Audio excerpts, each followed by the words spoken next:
everyone, and welcome to the Next Best Picture podcast. I am the host, editor-in-chief, and owner of nextbestpicture.com, Matt Neglia. And the time of recording is 10:20 a.m. on July 18th, 2026, and we are reviewing Christopher Nolan's The Odyssey here, and the story is as follows. Odysseus embarks on a dangerous voyage back to Ithaca following the Trojan War, encountering treacherous creatures like the Cyclops and the Sirens. The film is starring Matt Damon, Tom Holland, Anne Hathaway, Robert Pattinson, Lupita Nyong'o, Samantha, Morton, Zendaya, and Charlize Theron. It is written and directed by Christopher Nolan. And here to join me for this epic review of this epic film, I have Lauren LaMagna. Hi, everyone. Giovanni Lago. Hello. Brendan Hodges. Hello, hello. Dan Baer. In IMAX 70mm. And Josh Parham. Hello, hello. So this is significant and historical for Next Best Picture. This is our first video review of a film. I do not know what challenges lie ahead of us, but like Odysseus and his crew, we shall endure. Or maybe only one of us will make it through it and the rest of us will perish along the way. So in talking about this movie, you know, this is following up Christopher Nolan's film Oppenheimer, which obviously was a huge success critically, financially, as well as with the Academy Awards. And so expectations were sky high for him in terms of what his follow-up project would be. So he decided to not scale it back, not rest on his laurels. He decided to go even further with his producing partner and partner in life, Emma Thomas, and tackle Homer's Odyssey. And so this movie, with an estimated budget of $250 million, also run by Universal Pictures, is really his blank check film, something that he can only do after the immense success of a film like Oppenheimer. He assembles half of Hollywood to tell this insanely large story, very sprawling, nearly 3 hours long. And on top of that, we're going to just invent new camera technology and shoot the whole thing in IMAX for the first time ever, so that this way we don't get the shifting aspect ratios anymore when we're watching the film in the theater, which is pretty neat, and it definitely makes for a very unique experience. There's a lot to talk about here, a lot. So we're going to start off with opening thoughts here, kicking it over first to Brendan Hodges. Brendan, what did you think of The Odyssey? Wow, no pressure. I mean, look, let's just not, futz around this. Obviously, I loved it. I'm a huge Christopher Nolan fan. I was there in 2008 when the very first feature narrative IMAX film came out in The Dark Knight. He's one of my guys. He's been one of my guys since I got into movies. He's probably going to continue being one of my guys for some time. I loved The Odyssey. I think it's outstanding.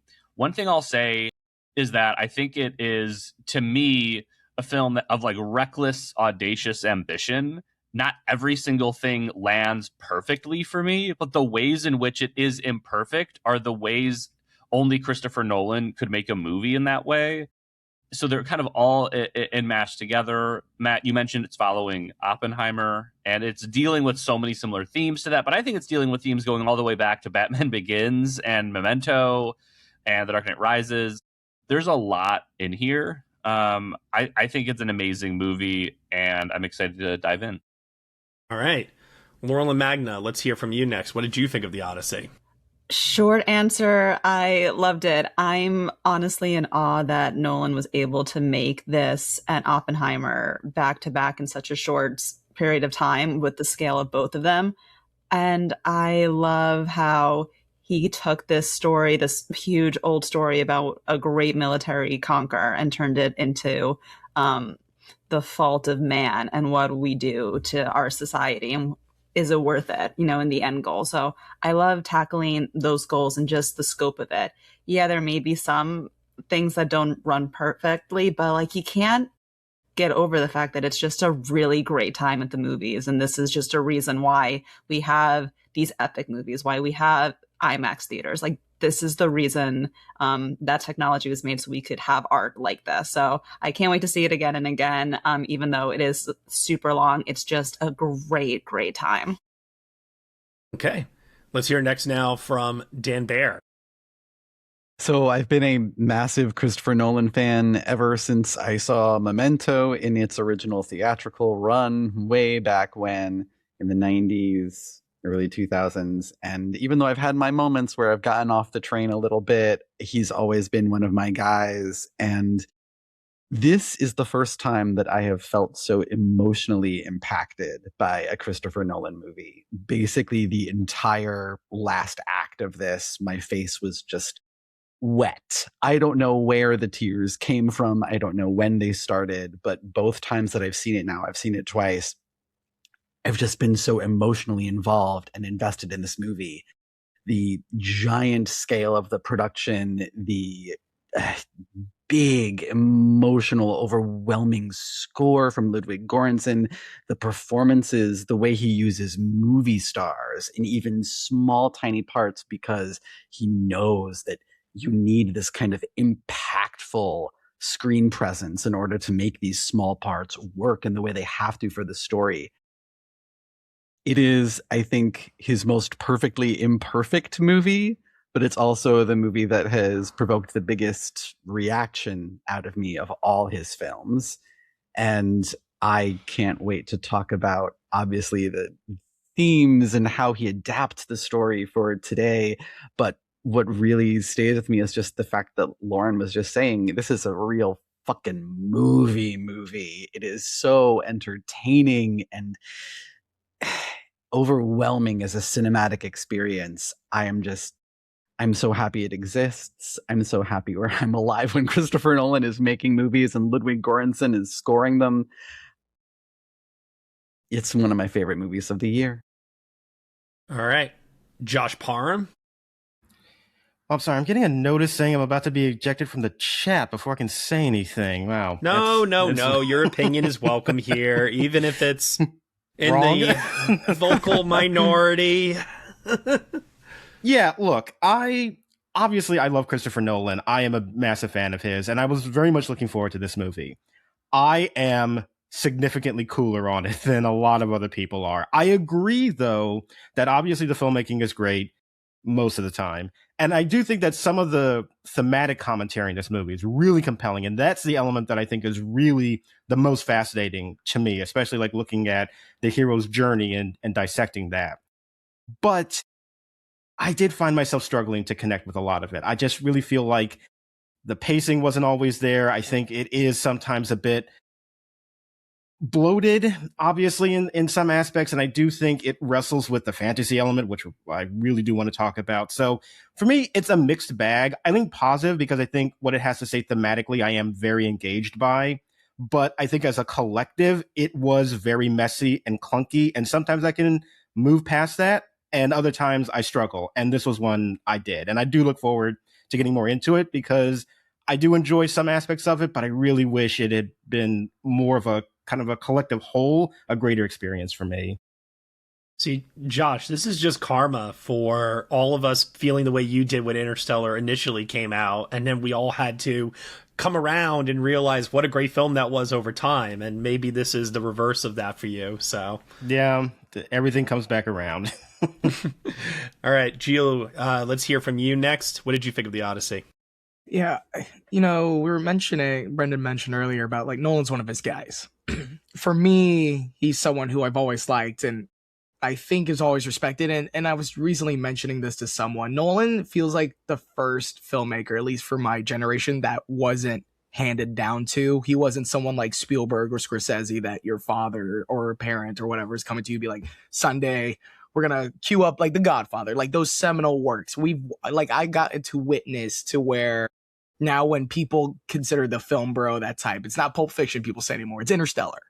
That's so many people of like younger generations. Like that's their 2001, whether it's what you think it's on par with it or not, that's what to them is kind of like the domino would be like, oh wow, movies. This could be like this special art form. And that special feeling is just more than apparent here. And I think, even to Josh, I love the film way more than Josh did, but there is an inherent messiness to this movie that is like sort of undeniable. And also the confliction of like the modernity that is Nolan and what he wants to say and how that kind of juxtaposes with the text itself. And it's fascinating to me seeing how it stacks up in his filmography. And I obviously really loved it.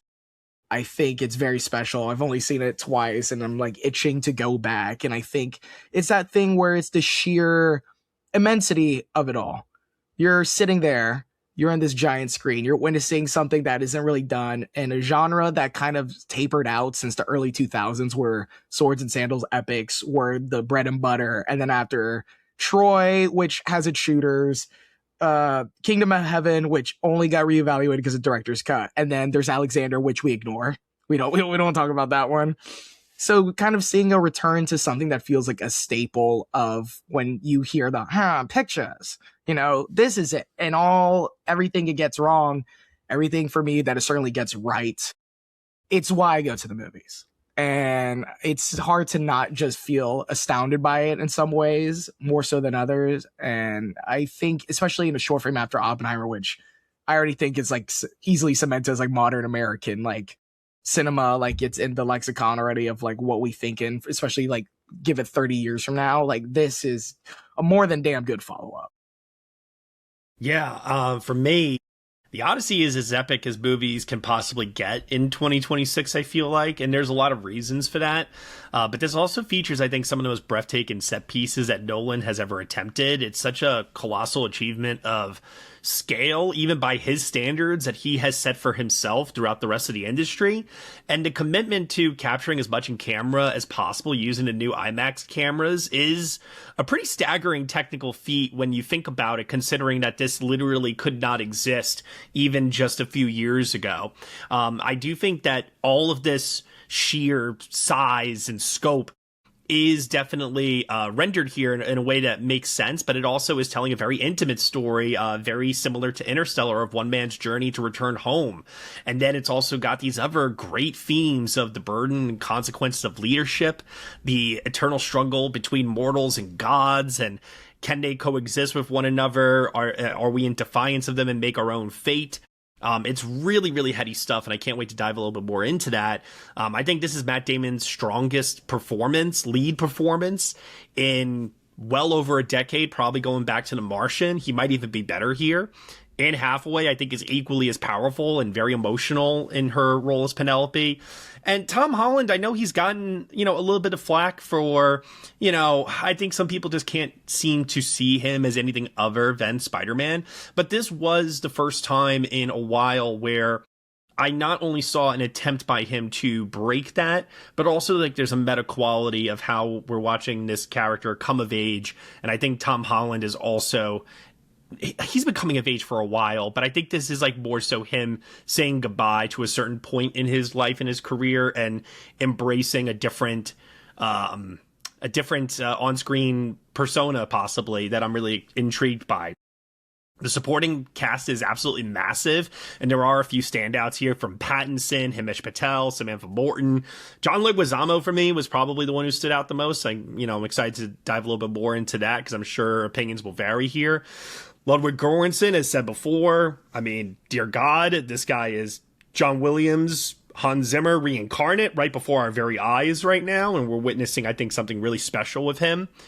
I grew up loving those types of films that you described there, Gio. The 90s, early 2000s, right at the time where CGI and practical filmmaking were in harmony with each other to create movies like Braveheart and Gladiator, Last Samurai, and yes, even Troy, which I know this movie is being compared to a lot in some ways.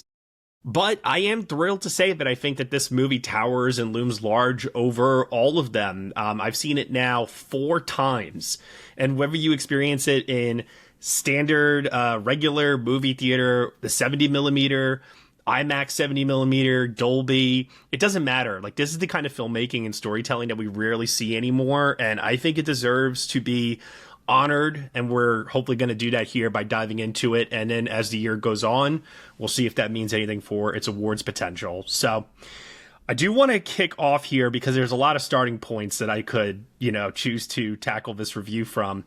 I do want to start off, though, maybe with the narrative structure. This is an important element of Nolan's work, and is something that he has obviously played with all throughout his filmography. Everyone always talks all the time about how he's obsessed with time, and usually his movies are told in a very non-linear way. I do think that there is elements of Memento here of our lead character having a fractured state of mind and having to remember events and then as he's telling these over to Calypso, who's holding him captive on this island. Although one has to say really quick, being held captive on an island by Charlize Theron is giving Rachel McAdams and send help. It's not the worst thing in the world. I'm just saying. So I do want to start off with that, though, because, Jennifer Lame, the editor of this Oppenheimer, Tenet, has to do a lot of heavy lifting here to make sure that this story is told as coherently as possible for the audience. Do you agree with this structure, and do you think that it was done successfully here in the storytelling? I was actually kind of impressed with Nolan's restraint in that regard, given the structure of the poem and how it's told a lot in flashbacks. Odysseus narrates his story to different people at different points in his journey. I knew that Nolan was going to do something with that, given how much he loves time and stories within stories and flashbacks within flashbacks. But I found his telling of this to be surprisingly straightforward. It does not really loop in and back on itself like an infinity symbol, like Tenet, or like other things that I thought he would bring to this. It's actually remarkably tight in how he goes just from one story to another. There are, it's flips between the storylines with basically words or phrases that take you to them. And I liked that he didn't play so many games with the structure of this like he kind of did in Oppenheimer. Yeah, just to add to that, it's interesting, Matt, because you said, these are so many of Nolan's things that we associate with him, but as Dan hinted at too, these are also things that Homer loved to do. These were Homer's tricks, like Leonardo DiCaprio waking up on a beach not remembering anything in the middle of Inception is clearly an homage to what we're seeing here. Yeah, I mean, that whole Calypso section reminds me so much of all the Limbo stuff in Inception, as well as Memento. You're right. And it's interesting, I actually, Dan, you used the word restraint. He's really disciplined in this movie in that regard, because a big component of Homer is a really big Nolanism, which is the unreliable narrator, the noirish, unreliable narrator. And he doesn't really play into that all that much here. The characters are having trouble remembering, but the film does not suggest to us, I felt, maybe some of you disagree, that what they are remembering or expressing about their memory is wrong or subject to interpretation. The things that are ambiguous are clearly coded to us to be kind of ambiguous. A lot of the Athena stuff that we'll get into later, I'm sure. But in general, the narrative itself is played straight. We're supposed to take it, for the most part, I think, at face value. Whereas in Homer, that's not necessarily the case. Odysseus is a huge liar. He lies all the time to everybody. And when he's recounting his story, things change. Things sometimes evolve. And there's room to interpret what he's doing as telling the story to please his listener, to please his audience. And I was like, wow, maybe Nolan's going to pull some like Rashomon shit and like lean into that, but he really doesn't. He plays it very straightforwardly. The thing is, to me, the flaws of the film are not uniformly, but often the flaws of adapting Homer quite faithfully. It's not quite the structure of the poem. We'll get into all of that, but it's very close. He maybe cross-cuts a little bit more than the poem does, but the poem structure would probably be untenable for a movie where we start with Telemachus for a really, really long time, then we cut to to Odysseus for a really, really long time, then we cut back to Odysseus going back to Ithaca. That probably wouldn't work as a movie. It's structurally very similar, I think, to Interstellar, which I thought might be the case. And it kind of is. You've got the family together. The family kind of splits apart. At one point, they start cross-cutting with each other. And then the family tries to come together at the end again. But yeah, it's a very unusual thing for Nolan to kind of just do the thing. He's not up to quite as many games as I thought he could be. There are still some, but not as many as I thought there would be. And there's also that good motif and theme of telling history through a story and through a song. As we know, like, this is not really a novel, this is a poem. And there is historical relevance to the Odyssey, like if you go back through history. So there's iterations of stories being told for years before the Odyssey was written. So we know that things change as they're being told from person to person. And that is a poem, which is then a song. And I love how there's also musical themes in it through the score that helps us with that story that Nolan is using. And it kind of goes back to the Nolan lays it on the ground in the final scene where Penelope asks, like, why are the stories sung? And Odysseus gives an answer, like, that's how they're remembered. And I think that's really smart because we see even Telemachus throughout the journey, he's been listening to the songs of his father and the songs of history, and they change from person to person, on perspective to perspective, which is the story. And I think it's the correct motive for this film. And I think that is just a great idea for walking out of the theater to see, what Nolan was trying to say is how history is told and who is telling it, and what is, the reason and the theme of the person who is telling that song or story. I don't think it's a mistake that the first person that we see and hear from in this movie is Travis Scott. A war. Yeah, a man. A man. A trick. A face. A film. I think that is very important, and that is, not just Nolan casting one of his guys now, apparently, but I think there is significance behind that song, that opening, and then, of course, we only ever hear from the bard again at the end of the film, when the story is coming full circle and to an end. But what I really like about all of this in telling the story this way and having a reverence for the nature of storytelling is something that's also reoccurring in a lot of Nolan's films, is this repetition of certain images, and they are abstract to us. We don't understand their full significance, but Jennifer Lame continuously inserts them into the narrative at key points, and whether it is the escaping sun over the horizon, or if it's the close-up of Matt Damon watching something during the Battle of Troy, but we don't know exactly what it is. I mean, you look at any one of Nolan's films, he has a tendency to do this time and time again, where there will be an image or a close-up or a scene that is being set up, but we don't know the significance of it yet. I'm thinking, of course, of like the ending of The Dark Knight Rises with Alfred sitting in the cafe.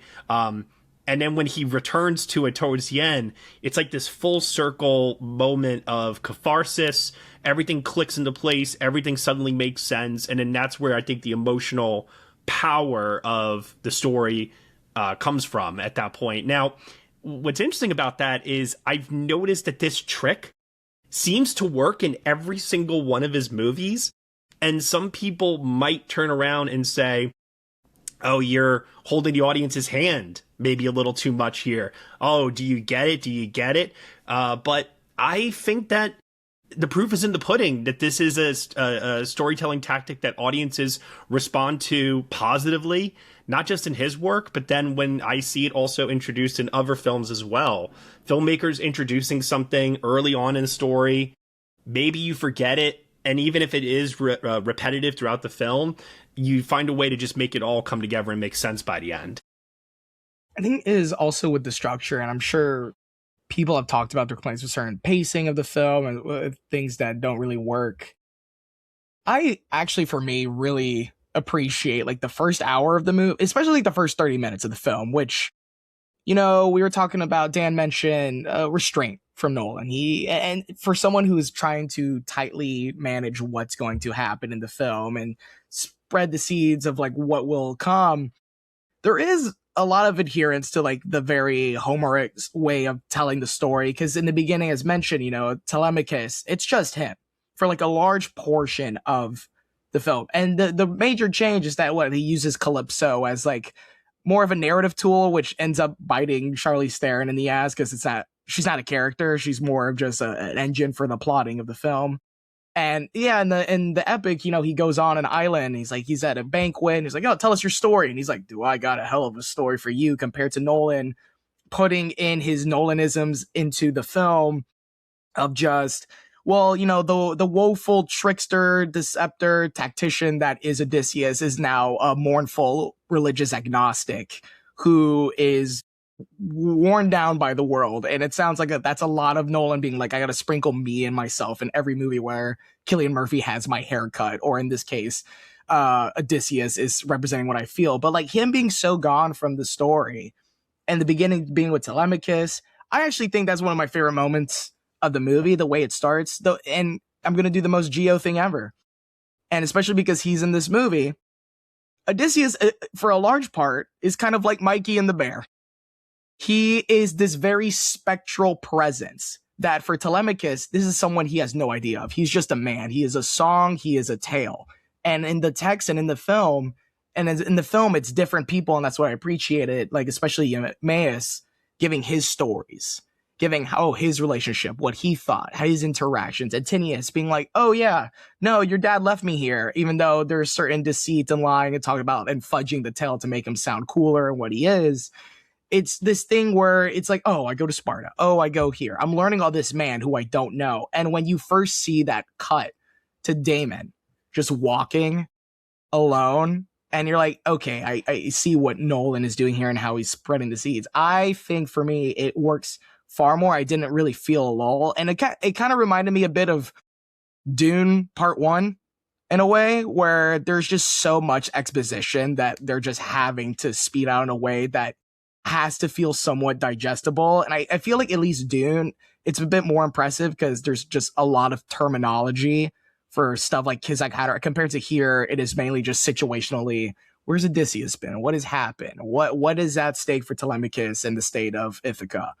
And I think as it goes on, it builds upon it, and especially what Matt, you were mentioning with how Nolan and Jennifer Lame are editing the film and they are cross-cutting using certain images that appear later. I think it makes it so rewarding, especially upon a rewatch, and makes it smoothly like flow so much better. Yeah, I have issues with the first act and how clunky I personally think it feels in terms of setting up the characters, setting up the different perspectives, like you're saying with the story. I do believe that once we get to the second act, which is the more segmented, vignette Homer storytelling of, okay, da-da-da-da-da-da-da-da, we now experience this issue, run to the boats. We experience this issue, run to the boats. Oh my God, we are experiencing this issue, everybody run to the boats. Then we get to the third act, and for me personally, by the time we get to the third act, hopefully you're invested enough and you've gone on this journey and you've felt the loss, the emotion, the PTSD of this man and everything that he's been through, that then the third act hopefully lands in a powerful manner. And it does for me each time, where the third act, I think, is so well done in its pacing, its execution, all of its payoff moments, that it retroactively does then make the first act and even the stuff in the second act better. Like, for example, and I didn't even realize this until the second time I saw the film, when he gets the dog bite on his leg. And then at the end of the film, when the woman is washing his feet and she, recognizes the scar, I had like completely forgotten the first time I was watching the movie, like what that was and why she was reacting that way. I had a feeling she knew it was Odysseus, obviously. But then when I watched it a second time, it was like, oh, they introduced a thing with the scar early on. And, so it's stuff like that where upon rewatches, I do believe that this film will age really well for people. At least I hope. I mean, yeah, there's a lot of those little things that he seeds in the first act that pay off really strongly in the third act.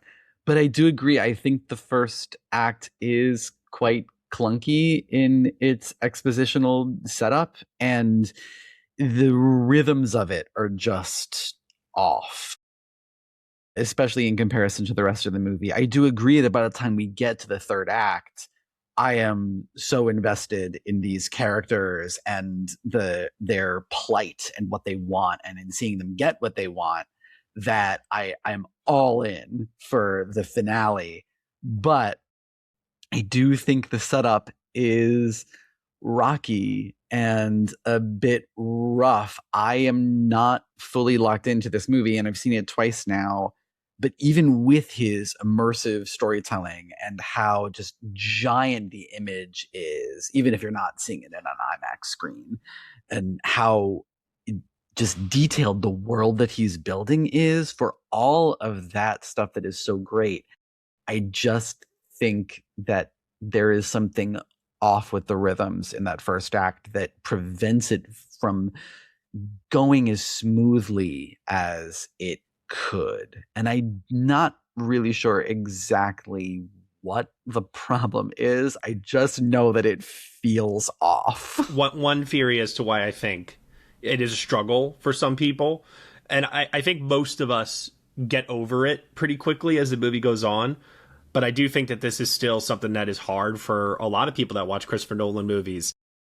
The dialogue is hard to make out with the way he sound mixes his films, and sometimes you miss clear pieces of exposition, or it sounds, you get like half of it and miss the other half. And I do think you need to, like every single one of his films, adjust a little bit, because his films do not sound the way that other films typically sound.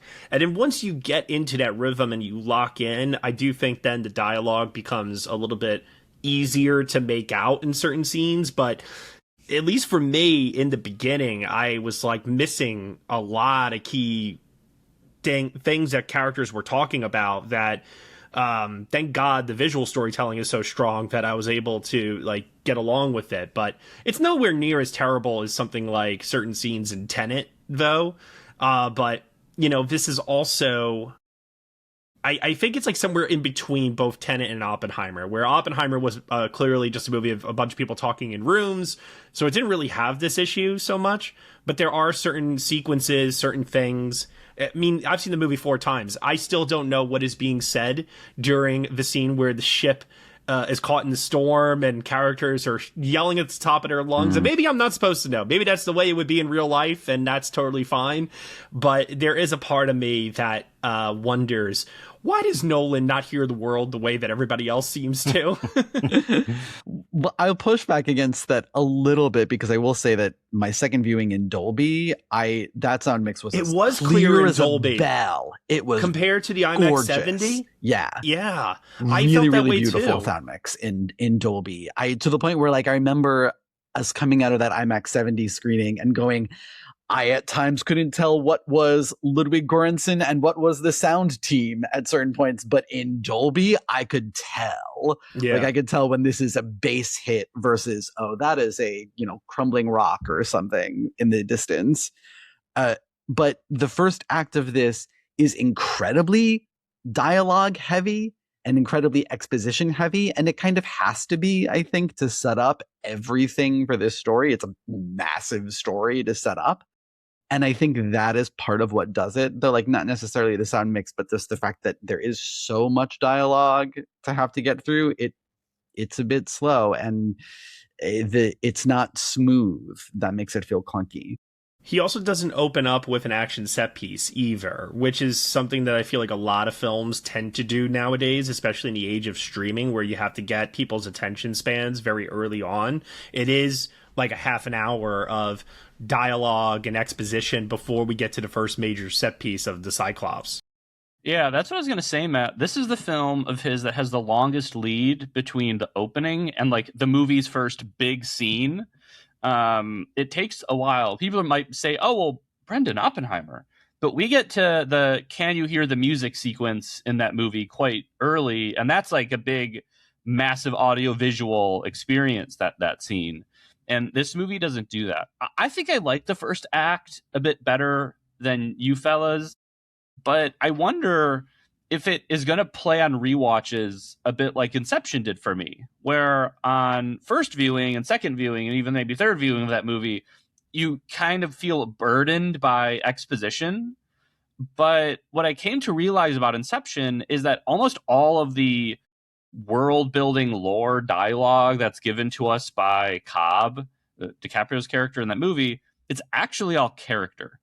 It's all theme. You could interpret almost everything he says in that movie with multiple layers of psychological innuendo. Everybody says Inception is Nolan's Vertigo, and they're correct in that respect.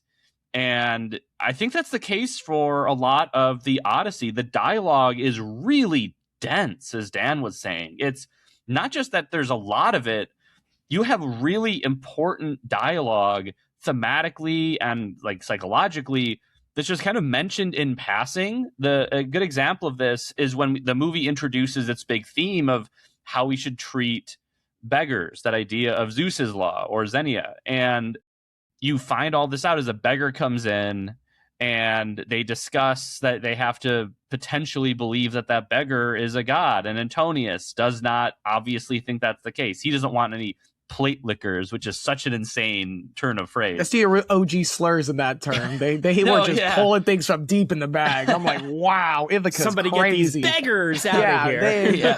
That's right. But that scene is like setting up the entire thematic arc of the Odyssey, and it happens almost in passing. And I think another thing that might throw people for a loop, besides the potential issues with the sound mix, which for the record, I didn't have any issues understanding the dialogue in the movie, but then again, I didn't really with Tenet. I always joke, I was raised listening to Nine Inch Nails and shoegaze. I can pick up the dialogue buried low in a sound mix. But in seriousness, a lot of the dialogue in Nolan movies is spoken by characters whose mouths are not able to be seen on camera. And I think that kind of creates an adjustment to how you need to listen to it. But I really do like this opening act. I like that he's like, you know what? I've got them for the 3 hours. They bought the ticket. They're not leaving. I can afford to be patient.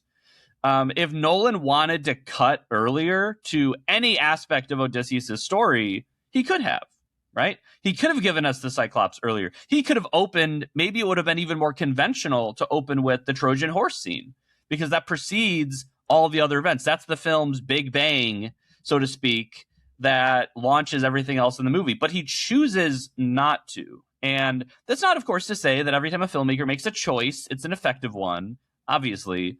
But at the same time, I do think it's important to acknowledge that, like, he's doing this as a choice to slowly build up all of these character arcs and all of these thematic ideas, more than I think he's actually building up pure exposition the way that he's been accused of in the past. So I think a lot of the dialogue is working on a few different levels, and that was clear to me, especially on rewatches. You mentioned character arcs, Brendan, and something that I've been wrestling with a little bit on each of my viewings here is how certain characters are afforded arcs and other characters are used just merely to move the plot forward. And I think the casting of such recognizable names in Hollywood, faces that we recognize, I do think it sets a certain expectation maybe for some folks that the movie can't quite deliver on. I think Zendaya's inclusion in this movie is thematically super important, and I think she does an excellent job of what she's given. But would I say she has a character with a character arc? No. And do I think that that is, quote unquote, beneath Zendaya or a misutilization of her talent? I don't know if that's fair to say necessarily, because one thing that I've learned in speaking with Logan Marshall Green, who was gracious enough to come on the podcast, and this is something I think we've seen throughout Nolan's filmography over the last couple of years, and we see it certainly with someone like Steven Spielberg too, is that actors will just say yes to Nolan. They don't care what the part is. They don't care if they have much to do, little to do. They will just say yes because they want that experience.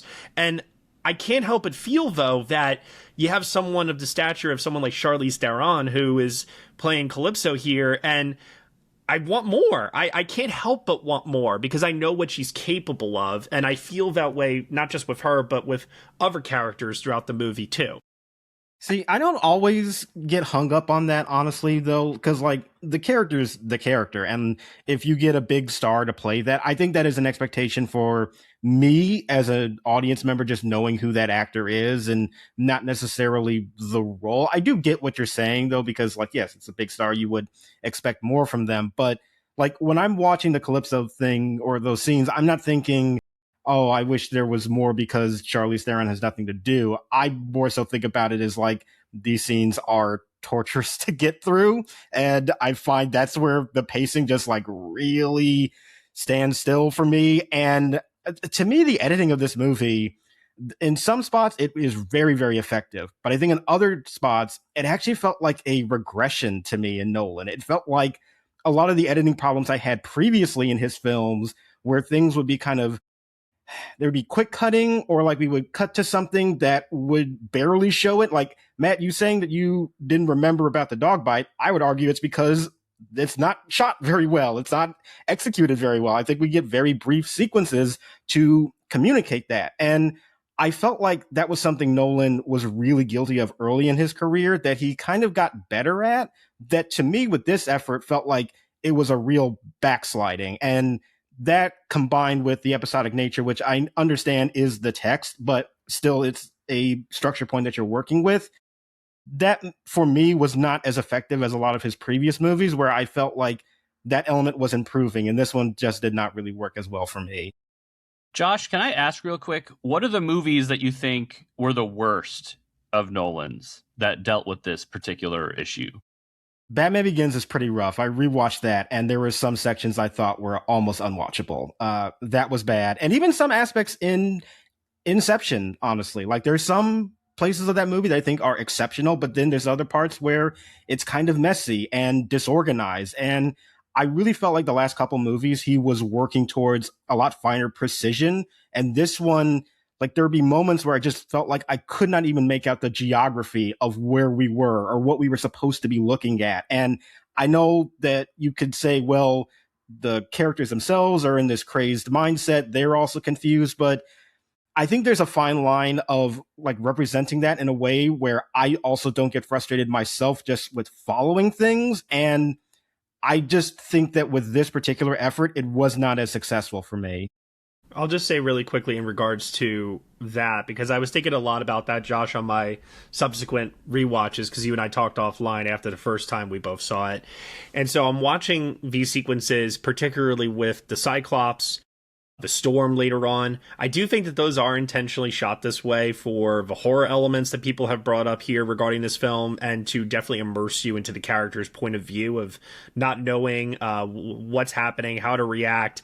And it is, I think, supposed to give the viewer a certain feeling. However, I will meet you halfway on this, and I will say, particularly even as much as I love this sequence, and I personally don't have an issue with it, I think when Matt Damon, Odysseus, is just going through all the suitors in the third act, there is some elements to that sequence where I was reminded of Batman Begins in terms of its choreography, how it was shot, how it was edited, and I did not feel, especially when you compare it to, say, something like, I don't know, let's say like the John Wick franchise, where the camera's a little bit further back, we can really see the choreography and you get a much deeper appreciation. Or even in something recent like The Furious, where, my lord, does that movie highlight its choreography. It almost seems like there is a roughness, it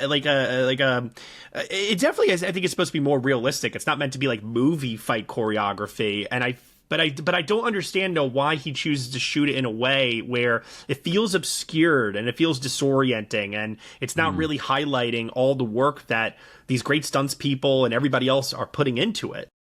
He wants it to be subjective. Yeah, and that's the thing. I don't personally have a problem with it, but I could see how others would see it that way. Yeah, I mean, he just wants it to be subjective. He wants it to be, what if you were right there behind Odysseus in that final set piece? Mm-hmm. You know, you wouldn't understand the geography, really. You wouldn't. And a lot of the action scenes in the movie are not actually action scenes, for better or worse. They are horror set pieces with action elements. And it might sound like a pedantic point of differentiation, but it's true. Like, all of this big action scenes in this movie, like the Giants, for example, they go to a place, they basically see movie monsters, they get chased, they go, oh shit, we've got to go. And they get chased by that, and every single time almost, the film language becomes fragmented. It becomes pointillist, for lack of a better word. It becomes more abstract. Well, did you notice, though, in that sequence that, like, I didn't notice this until the second viewing, that sequence trees. of the Giants, the trees. Yeah. that was so confusing to me on the first viewing that I didn't even register it. It wasn't until the second time I saw it that I was like, oh, those trees are moving. They're being manipulated by some magic here. It's funny. I pointed that out to my girlfriend, and she was like, "You're crazy. That did not happen." And I was like, trying to recall the scene, and I was like, was I just so locked in? I just imagined, but no, it is in there. And Dan, I'll shut up in a second. But the thing is that I think it's just an important point to make, which is I think Nolan's action is really frustrating. Other than a few instances, like I think the hand-to-hand fight scenes in Tenet are incredibly lucid and really well done. He knows how to do lucid action. In fact, this movie has a lot of it. The training scenes with Mentor and Telemachus also pay off at the end of the movie too. Yeah, exactly. So crisply shot. He is shooting his action this way on purpose, and I think it's very frustrating when you are projecting your idea of what you want an action scene to be, which is just a fancy way to say your preference, right? In theory, Nolan's way of shooting action should really bother me. Like Josh, I want clarity. I want to follow the hits, as I like to say. I've said it a bunch of times on the podcast. I like to follow the hits. And you don't really get to follow the hits in a Christopher Nolan action scene. It can be frustrating. But I think the more you kind of open yourself up to, oh, he's doing this to create an effect on the audience. In Batman Begins, the action is unclear because it's actually putting us in the point of view of the criminals. Yes, Batman becomes a xenomorph in that, right? Like, really, he does. Like, the docking scene, he becomes... Like, everybody keeps saying, oh, this is the first time Nolan's done horror. I'm like, no! The docking scene in Batman Begins is a horror scene. It has the language of the horror film. And we're meant to be really out of it. It's meant to be really abstract and weird and fragmented. And he brings that language back. As Josh said, either you see this, oh, God, look, Nolan brought this language I love from Batman Begins back, or you're like, oh, no, he brought it back. You know? Yes. So I think that is kind of the dynamic of what's happening here. He really wants you to feel like you're in the point of view of people in those environments. And you either like, oh my God, this is scary, I can't tell what's going on. Or you're like, oh shit, this sucks, I can't tell what's going on. You know, it's kind of that tension. The thing that frustrates me personally, and it's, man, I wrestle with this because I feel like I'm about to get a lot of flack for saying this out loud, but I have to speak my truth here. I recently rewatched Troy.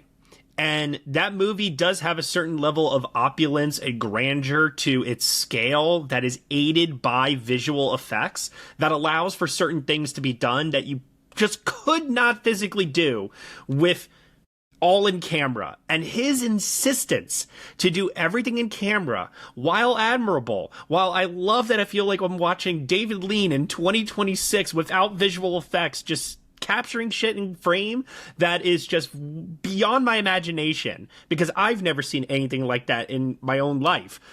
The fact that it is so grounded and realistic is both a positive and, dare I say, also a negative. And where that comes from for me specifically in the negative aspect is two things. One is this movie is dealing with magic and fantasy. And I do think you need to use certain elements in your toolbox here as a filmmaker to convey that to the audience. And what I mean by that is visual effects. You got to use visual effects sometimes. I'm sorry, Nolan, you just got to do it. And I just feel like he has like this, I don't even know how to explain it, but like this allergic reaction to like not wanting to do it unless it is 100% necessary. And I do think it sometimes harms what the film possibly could be. On the flip side of that, he doesn't use it and, you know, he shoots it all on camera and it makes us all go, wow, how the hell did they do that? That's movie magic. That's incredible. And that has its upsides for sure. But where the second point where it loses me, and this is something that I had struggled with in Dunkirk and in Oppenheimer and here to a certain degree, is like in Dunkirk, I never believed that there's 400,000 men on that beach. Never, at a single point. Because it's never shown that way in camera. It's shown that there are hundreds of men on that beach, but I don't get the sense of tens or hundreds of thousands.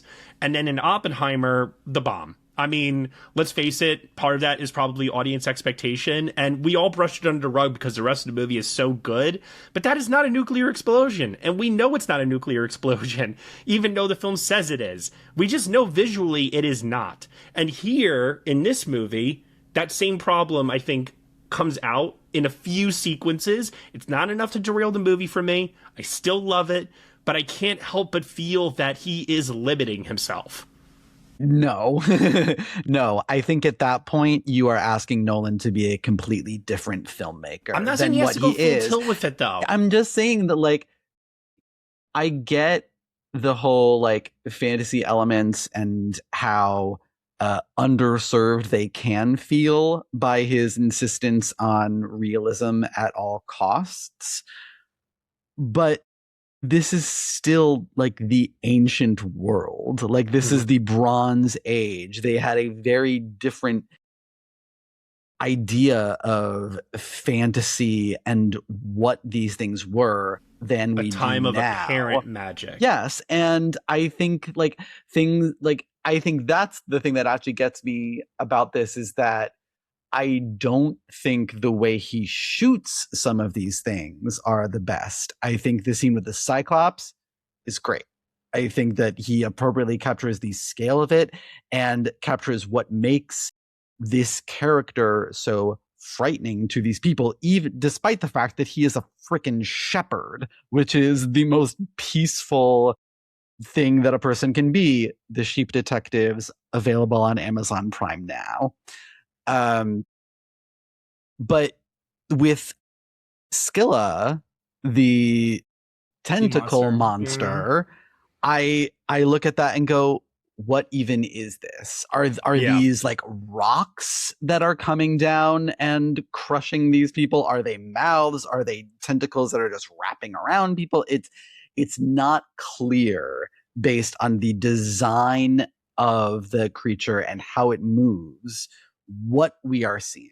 And I think that is partially intentional because it's a monster. They don't know what's happening. It's coming from out of nowhere. But I think that there could have been more care taken with the design in that moment to say, this is what we are seeing. This is what is happening here. So you agree with me on that scene? On that scene, yes. But I also look at that scene and look at Charybdis, the whirlpool, and I look like, well, that's just there. You know, they are literally sailing right past a giant whirlpool. I don't know how, I don't know what else to say. You know, it's really, really there. But going back to what Brendan was saying about the action in this movie, because I do think that this is relevant to how we experience this time of apparent magic. And I'm also preparing for the slings and arrows, the flaming arrows and tomatoes to be thrown at me. I think the IMAX of it all gets in the way a little of these action sequences, because seeing this movie in Dolby, which is not the overwhelming, you are right in the middle of this frame thing of filmmaking, I found all the action scenes much more legible. I found it much easier to figure out what was happening, where we are, what's going on. And not all the time. It's not perfectly clear what is always happening, but a lot more so. And I think the size of the IMAX frame, combined with the amount of visual information that Nolan is packing in there, I think leads to some things being missed when you're looking at IMAX. I don't think that IMAX is a great format for action, generally speaking, because there's too much going on for how large the screen is. As a good example of this, although it's not exactly action, but it's cut that way, during the first, when we were seeing the fall of Troy from the inside, and they are turning those gigantic wheels to open the doors. When I saw that in IMAX, I did not know what they were doing. I wasn't sure, like, obviously, okay, they're trying to open the doors, but I didn't see that there were even these giant mechanisms on the doors to be opened, because it's in this giant frame where we're seeing the whole wall surrounding Troy, and those wheels on the door are so tiny in that gigantic frame. But in Dolby, because they were able to crop it so that it's much closer to the important visual information, I could see those wheels. And then when they went to turn them and were struggling so hard to open this door, I knew it was happening. And I was not so overwhelmed by all the things that are going on in the frame and how much the camera's moving. Yeah, I do want to push certain things that we've talked about. And to a truth, I think the grounded Nolanism of it all is something that, give or take, is what hurts him. And especially what pull people out of this movie. But I think in two aspects we mentioned, to Matt, what you were talking about earlier, the action, you're mentioning Troy a lot. And the opulence, I think, is a good word, especially the production and everything. The thing is, though, the Iliad is entirely comprised in text of battles. When it is not the insane battle sequences happening and people having like every surname of their titles being mentioned every other page and who they're related to, it is all these gods and deities in Olympus getting in like personal ego conversations and arguments about who they want to root for and who deserves their showering of praise. And in the Odyssey, that's not what it is. We talked about, someone mentioned, it's not action. In fact, like these horror sequences they're running. Half the movie is running, and then Nolan obviously expounding upon, the Trojan War sequence, because not only is it central to like the thesis of what he's trying to do for the film and what he's trying to say, but also in effect, he is like, I make movies, I make spectacle. People want to see that. I'm going to give it to them. And that makes sense. And it really, all the stuff in Ithaca is where in the Odyssey, the action of it all, because a lot of stuff in the Odyssey is just mentioned in passing. There's so much of it that is just like when he meets Menelaus in Sparta, you're like, yeah, when Agamemnon bit the bullet and Achilles and all them. And if you just like fresh off the Iliad, you're like, whoa, what? Like these guys were literally the biggest stars of it. And then next thing you know, we got a whole new ensemble. What's happening? So for me, that doesn't really bother me. I think the thing that especially some people have given this movie flack for is, and what Nolan preferenced, and you said it, a time of apparent magic. And there's always that thing when they announced Nolan was doing the Odyssey. And I remember when they first announced it, it was literally for this site right after I wrote the review for The Return. And my biggest issue with that is, although it's a grounded approach and it's the third act and cool, Ray Fiennes has like insane abs, the lack of the mysticism and like the epicness of it all is great. And like, I don't know how much people were expecting Nolan to really dive into the mysticism and everything, and in terms of a movie that he's already giving them a Cyclops and sure, not really the greatest depiction of Scala and Langstragonians on these islands who are, instead of man-eating cannibals, he's like, what if they're giant chuds in armor that are cool looking? They look like the Juggernaut in X-Men Last Stand. But what he does do, and subtlety and all that plays the Athena of it all, and what we'll talk about, is it's the way they're all encompassing.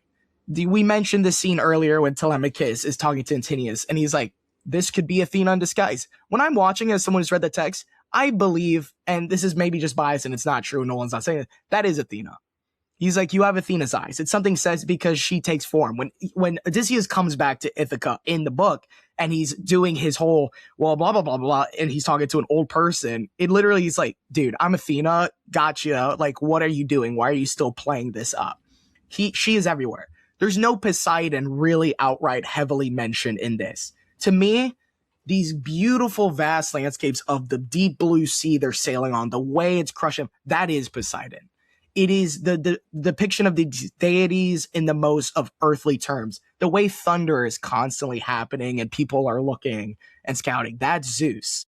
And Athena, of course, when we mention Nolanisms and what he's imbuing, she ultimately becomes the embodiment of Odysseus' regrets and what he is ultimately viewing as the cause, the great genius he has is ultimately the downfall of essentially society. Also, shout out to the fact he's like mentioning sea people. Like, me and my friend who's like big historian, he's just going and he's like, yeah, no, Nolan Loki did some research. They're talking about sea people here. We're doing some deep stuff. Good for him. And I think to me that what makes it alluring in terms of like the Nolan of it all, compared to, I think people straight up wanted more of like, well, I want to have Poseidon and Zeus arguing and Poseidon complaining about, hey, this guy's not being lightning. Yeah, they want them in Olympus being like, well, the people have really gone that, and really, especially in the beginning, Athena is the presence the most, because she is the one who comes to Telemachus. She's the one that tells him, you need to go to Sparta. You need to go to this other kings. You need to, and to me, when she's talking to the older man, I'm like, that is Athena. But that's also why I have come around to this idea that Zendaya, I think, is not Athena. I think that this is really just a Trojan citizen who was brutally murdered in front of Odysseus on Odysseus's orders, under his command, based on a lie and a deceit that he did in order to capture this city. And she is a representation of his shame, his PTSD, of his failures, of his fears. And I do believe this idea of she could be Athena, and maybe he sees her as that potentially. But I like that it does play around with this idea of, as Brendan was saying earlier, which I think is the whole point of the movie, this idea of Zeus's law, the golden rule, treat others as you would want to be treated, because in those times, anybody could have been a god in disguise and cursed you or brought upon misfortune, your downfall. And that is something that I do believe he is also struggling with throughout this movie. And I maybe it is meant to be ambiguous. You know, she is Athena, she isn't Athena. Who cares? What matters is something that he tells Sinon. I needed you to believe. And if he believes that this is really Athena, then it is helping him to go on this emotional journey to grapple with the shame of what he has done. I thought that the first time I saw it, that it was like that Zendaya was like the form that Athena was taking after what Odysseus saw in Troy. But on a second viewing, I don't. And I think it's because like they make it very clear when he sees her, he is looking at the statue, and they see the statue of Athena in the temple in Troy. And they show the guy like going to chop the head off with his sword. And then they cut back to Odysseus, and then he's looking at it, and it is Zendaya. And right as the sword chops her head off, it chops off the head of the statue. And I think to me that's even more powerful, because he is looking at the destruction of an idol, basically, a piece of art. Or as he says later on too, the destruction of the old world. Right. The world as they know it, basically. And that civilization will never be the same. By not listening to Zeus's law, by using it as a weapon. Right. Because he did. Because that is what he did. It is not an accident that they're using Athena in this way, because she is the goddess of both wisdom and the goddess of war. Yeah. And through war, Odysseus learns wisdom. And part of that wisdom is that war is fucking shit. Like, war destroys everything. And to be good at war does not make you good at life. If you have a righteous victory in war, that does not necessarily mean that your cause was righteous. It means that you out-strategized or out-fought the other side. That is all it means. And Odysseus is having that revelation. He's having that revelation that what I have done, they're going to be singing songs about this. They're going to be praising what I did. But what I have done actually is break the law of the gods. I have plunged this world into this place because people are going to be revering this act. He knows the way the world works. He has heard the songs from other wars glorifying what has happened. And he's a soldier. He's been there. He's seen. And it is not glorious. But he knows that what he has done will break things. It will break the trust that man has in other man, because he has abused that in order to win this righteous war. And I think that's more effective than having, gods arguing in the clouds.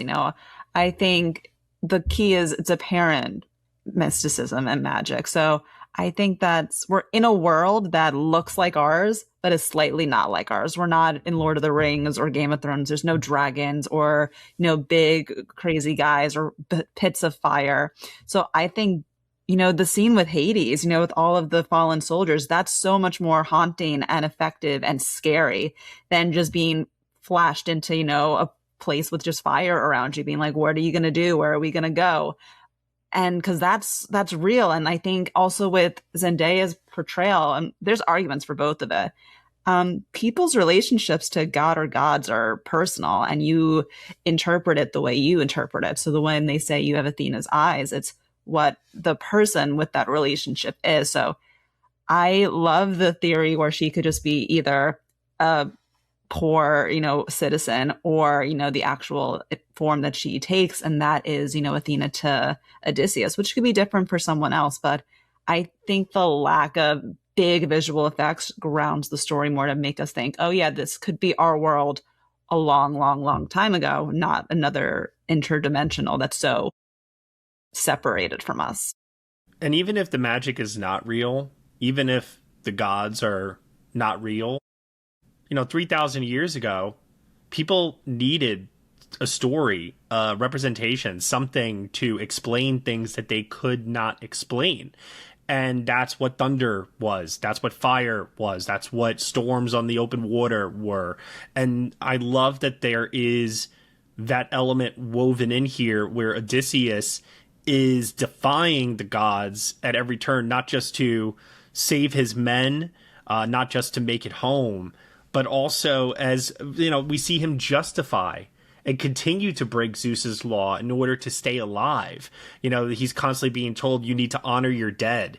This is the way that we do things. And he says, no, this is how we stay alive. We'll honor him by escaping. He died trying to help us escape, and so he's constantly rationalizing and justifying, as we do in this world today, where we, I think, as much as the country we live in obviously wants to believe that there is a God, so many of us live our lives as godless, and also as thinking that humans are not godly in any way, shape, or form, and we are completely we treat each other as lesser than. And, this movie, I think, is trying, much like Disclosure Day in some way, to get us to open our eyes that there is hope for how we can view humanity and how we can be a better people if we just simply open ourselves up to, I'm not saying we have to start preaching exactly Zeus's law, but I appreciate the sentiment that he is getting at here, which is that we have lost our way.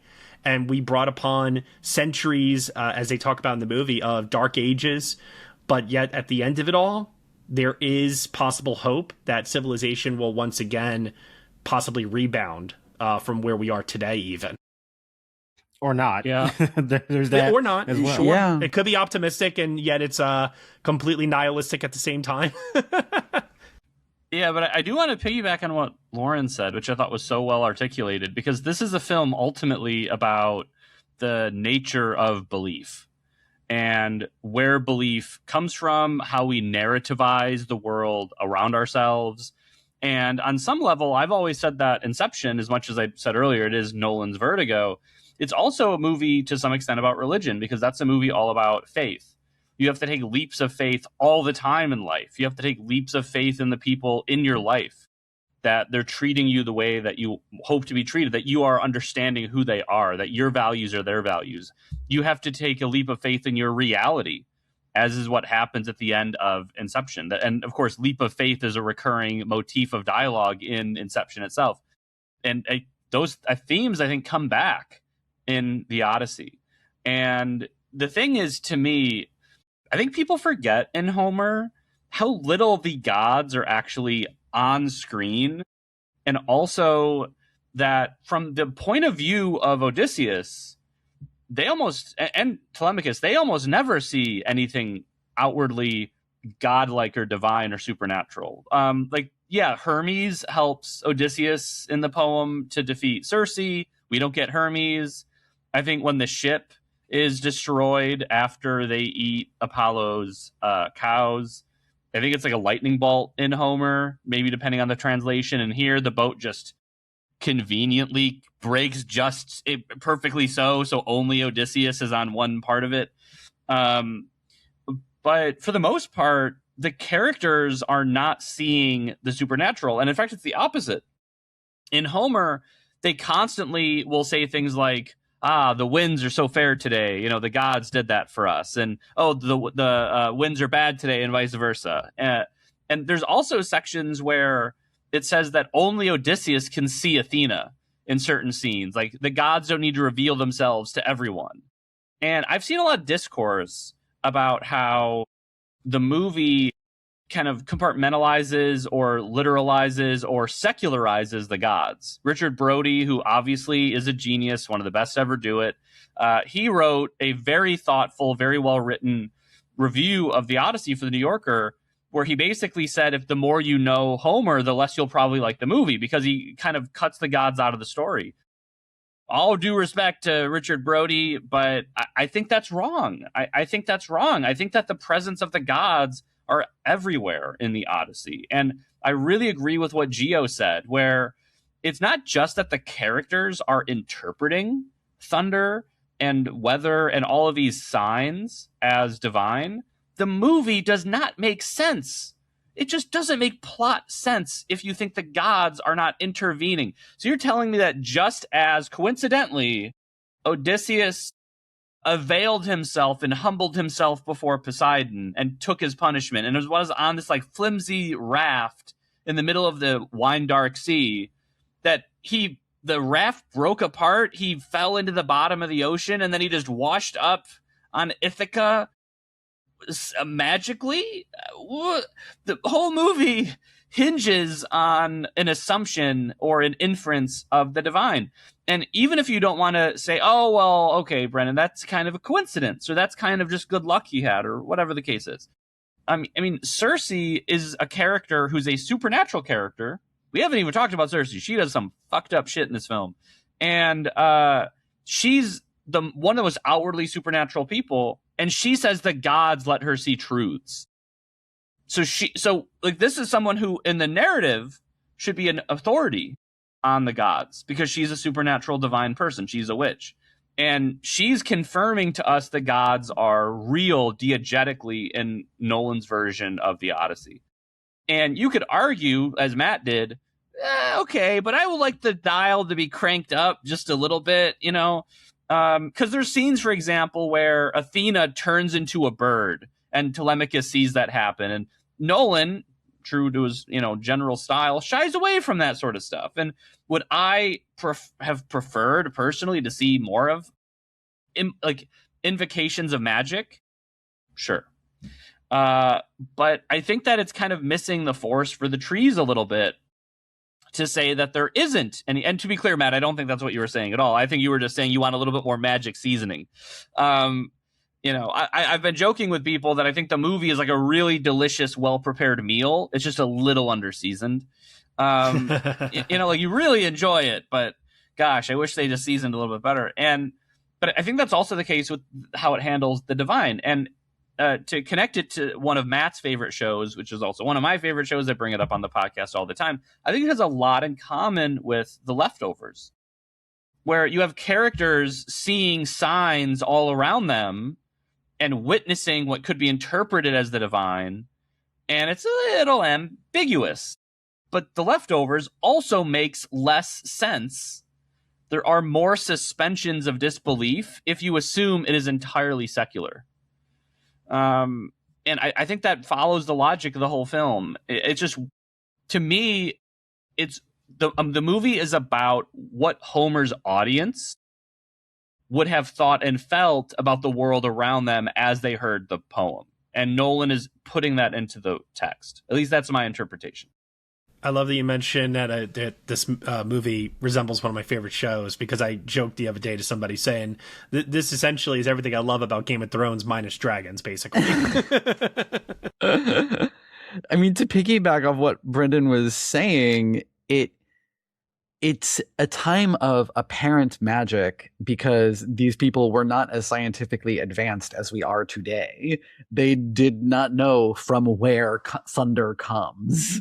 They did not know what caused the storms on the seas. They had to explain it somehow. So they did that through the gods.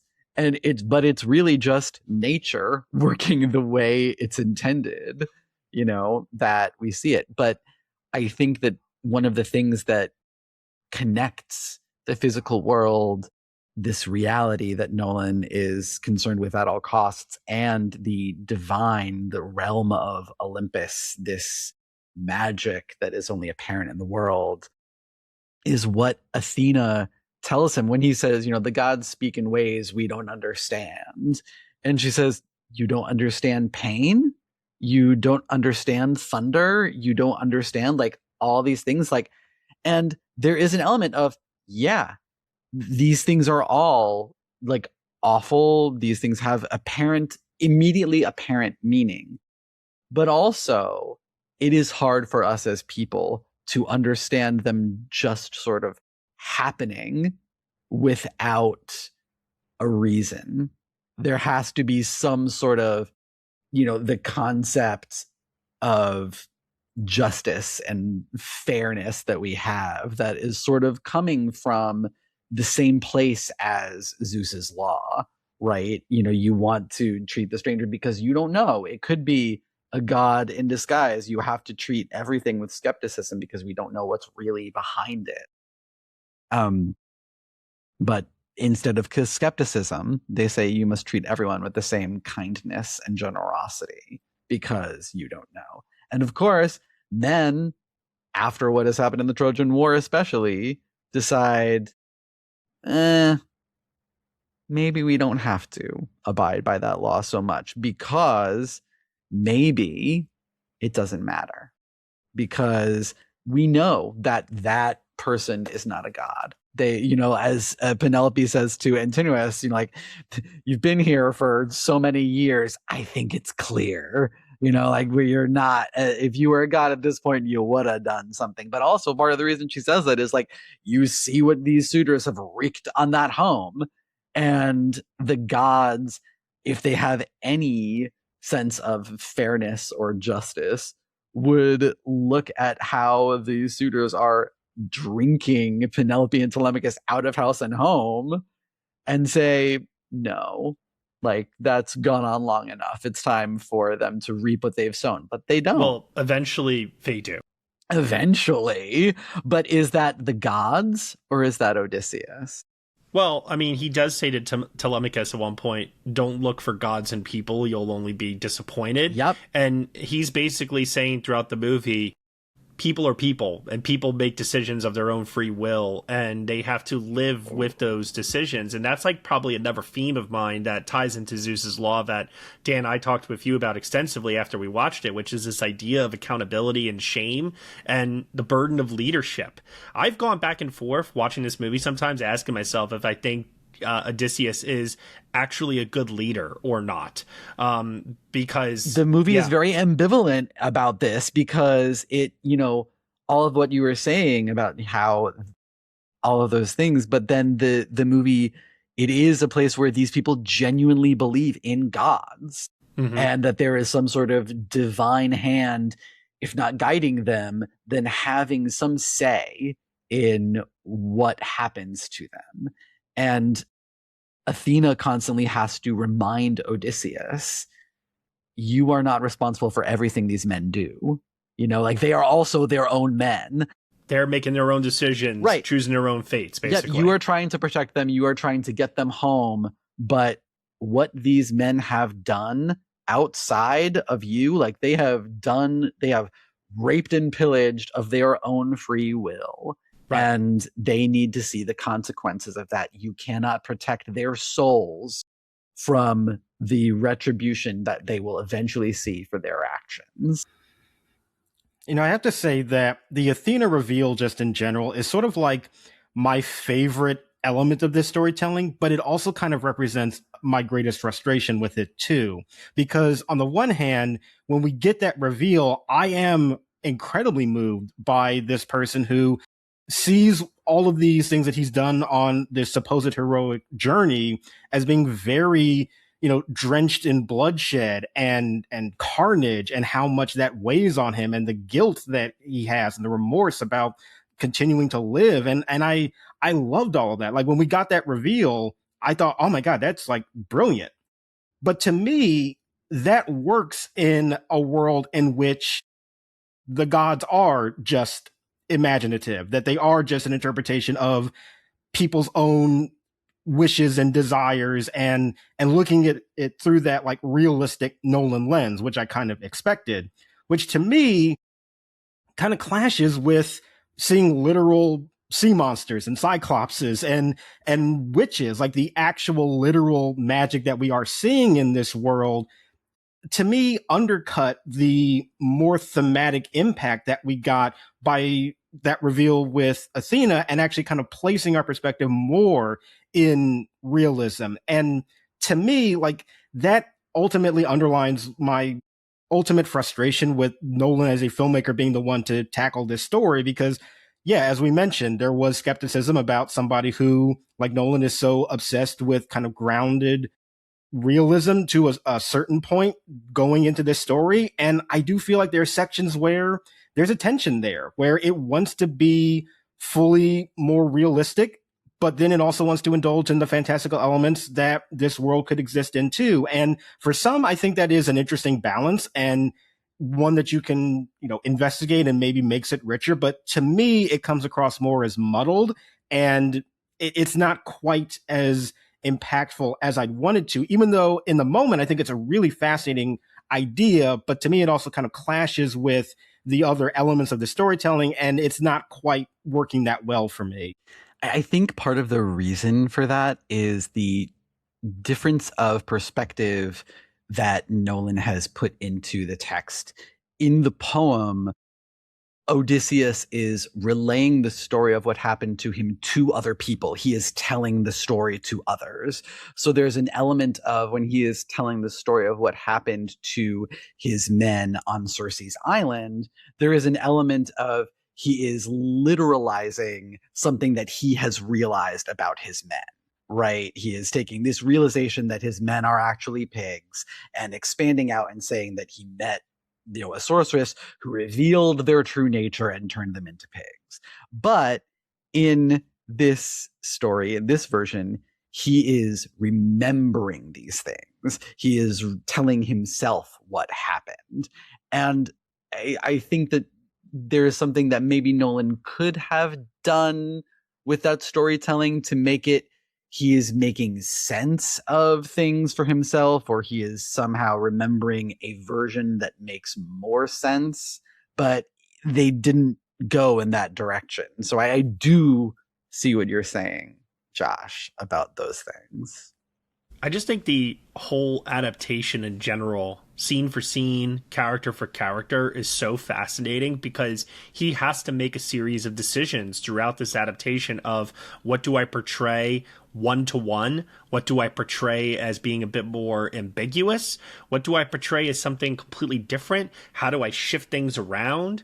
I think it's a stunning feat of adaptation when you really break it down, that the movie is as successful as it is critically and so far with audiences. It has an A cinema score at this moment and is going to do pretty well at the box office, all things considered. So people are responding to it, which is an indicator that his choices have worked. But and granted, I have not read the Odyssey. I read Beowulf in school instead, so I never had the pleasure of reading this. But based on what little I do know, there is definitely a lot of decision making that was done here to make it digestible for an audience, for a broad audience, because that's the kind of filmmaker he is, and those are the types of stories that he wants to tell. So I'm kind of in awe that the movie works as well as it does, just simply as a feat of adaptation, more so than, I think, Josh, from what I can tell, like, your frustrations are more about execution of, you know, how he shoots and how he tells the story, but not maybe so much like in terms of, because I think we all agreed the strongest element of this movie are its themes, right? These themes of Zeus's law and everything that we've been talking about here with regards to leadership and this quote unquote hero's journey, I air quotes around that, if you will, for this character. I think those to me are the things that resonate and make the film as powerful as it is. Yeah, thematically, I think it is a very rich movie. And that, to me, is the reason why, even though I am pretty mixed on the film, I lean positive, because I think getting that examination of what Odysseus has gone through and what it has cost him, and what it ultimately, like, what it might mean just in the future if these are just lessons that will get repeated because time goes on and people's memories fade and those stories get built up into legends and we remember only certain things about it, but not from the actual perspective of the people that lived through it. Like, all of that is really fascinating to me. And I love that method of storytelling. I just think that for me, it gets kind of mixed up in some other elements that I just don't think are quite as strong, that seem to me actually bump up against the basic foundation for that thematic commentary to work. And I just don't think Nolan has ever been a filmmaker who is interested in, like, the purely fantastical, which is fine. But, you know, I think for me, it just seems like, well, this maybe not is the best material to experience that theme for me, at least consistently all the way through. I mean, the Cersei scene, we were saying earlier that we haven't really touched upon it so much. When we're seeing her take his men and transform them into pigs, you know, there's a part of me that's like, I don't know what is makeup. I don't know what is visual effects. I don't know. And I felt that way about other sequences in the movie too, but I think that is where the magic trick of Nolan just comes into play here, is that because he decides to take this route of, I'm going to shoot everything as grounded and as practically and as much in camera as humanly possible. You know, I think we've all seen visual effects reacts videos before, and we all have a moment where we're like saying, oh, it's a mirror. Oh, it's a miniature. Oh, he did forced perspective. Like, whatever trick in the book you could think of that he used to make these sequences come to life. We probably have an eye for it, but there are times even throughout this movie where I forgot or just simply didn't know. And I do think that it's okay to surrender yourself to that. It is okay to admit that you don't know. You don't need to know everything that of how he does a thing. And a part of me doesn't want to know still, to maintain that illusion and be lost within the mysticism of the filmmaking, if you will. Yeah, and just to say quickly to something Josh was getting at, and I mean, Matt, you just shed a little bit of light on it too. There is a tension in the movie between the literal and the fantastical, but I will say that I actually felt the Zendaya stuff was really evocative of how I think the gods work in Homer completely, which is, in Homer, the gods, and this is debated, you know, scholars differ and everything, but they're often like metaphors and analogies of human emotion. So the classic example would be the start of the Trojan War. Now, was the Trojan War started because Zeus had a competition and Aphrodite said, hey, if you choose me, Paris, I'll give you the most beautiful woman in the world, who happened to be Helen, married to Menelaus? Or is it a metaphor because Paris and Helen were in lust with one another and they absconded, and their lust is what started the war? Well, I would say, arguably, it's both. The gods are both diegetic gods in Homer, but they are also a metaphor for the human passions beneath it. And it's fair if you say, oh, I don't know if Nolan pulled that off, or, you know, as a non-Homer person, to me, the film felt muddled with those things. That's completely valid. But for me, as someone who loves Homer, I actually thought that was like one of the more like very devious, very clever things Nolan was pulling off, where it's like the ending of Inception. The ambiguity is the point. I don't think we're meant to say, oh, definitively, this reveal is telling us Athena was never there as a god. I think that it's not, the movie is not definitively telling us that. That's an interpretation. Just as if you were to say, oh, because Dan, you mentioned this earlier, because that the girl who is beheaded at the end, is she a priestess of Athena? Is she a random civilian of Troy? Because she is beheaded in the exact same manner as the statue of Athena, which is obviously like a poetic, subjective flourish, right? Is that actually happening in that moment? It's completely possible to read it that Odysseus sees the statue of Athena being beheaded, and then just as he's been seeing Athena the rest of the film, he is then anthropomorphizing that statue in his mind that she's also being beheaded as a person. And that doesn't mean she's any more a god than she would have been otherwise. It could just be all in his head. It could be his perception. Or that could be Athena presenting herself to Odysseus. And I think Nolan, whether you think it's effective or not, I suppose is up for grabs. But I think Nolan found a way to have it both ways, just like Homer did. It's both. It's neither and both. It's allowing him to show that Athena is a representation of his conscience, but she may also be a god. And, I think that tension is a really important part of the movie, obviously. I'm sympathetic with people who are like, I don't know, Nolan could have, but for me, I found it really resonant and effective. Well, speaking of Helen of Troy and tension, I think it's time we talk about some of the casting decisions of this movie and the world's reaction to that and how it actually does play out in the movie, having seen the movie and what is actually real. For example, Elliot Page, reuniting with Nolan for the first time since Inception, plays the character of Sinon, who has great significance towards not just the plot and the themes that we're talking about here, but also to Antinous. And it must be said out loud, was never supposed to play Achilles. That was complete and utter fabrication, probably brought upon by, I imagine, misinterpretation or misinformation, because Sinon does talk to Odysseus in Hades, and that is something that Achilles does in the story as well. So maybe people took the two, put them together, and thought, whatever. But the amount of discourse, the amount of online transphobia, misogyny, racism, all of the negative words I could think of for both this casting decision and Lupita Nyong'o as not just Helen of Troy, but also her twin sister, whose name is escaping me. Thank you. Clytemnestra. Oh, okay, see, thank that's you. One because I am illiterate, so there you go. One of you is right. My point being, though, is that this was nothing to get crazy about. Nothing. Like, this is complete and utter BS, and it's something that angers me to no end that we had to suffer through weeks of this. And there are still people, even as the movie is out, and even as people are seeing it, who are still trying to bring it down and prove their point to be right, when literally every single metric and everything that we go by, from ratings to box office to audience scores, is literally saying the exact opposite. You lost, deal with it, and maybe practice Zeus's law. It might make the world a better place. Also, it's literally just a movie. If they don't want to send 1,000 ships for Lupita Nyong'o, that's okay. Yeah, that's I'll wild. do it. Yeah, Seriously. Yeah, maybe more like 500. I'm going.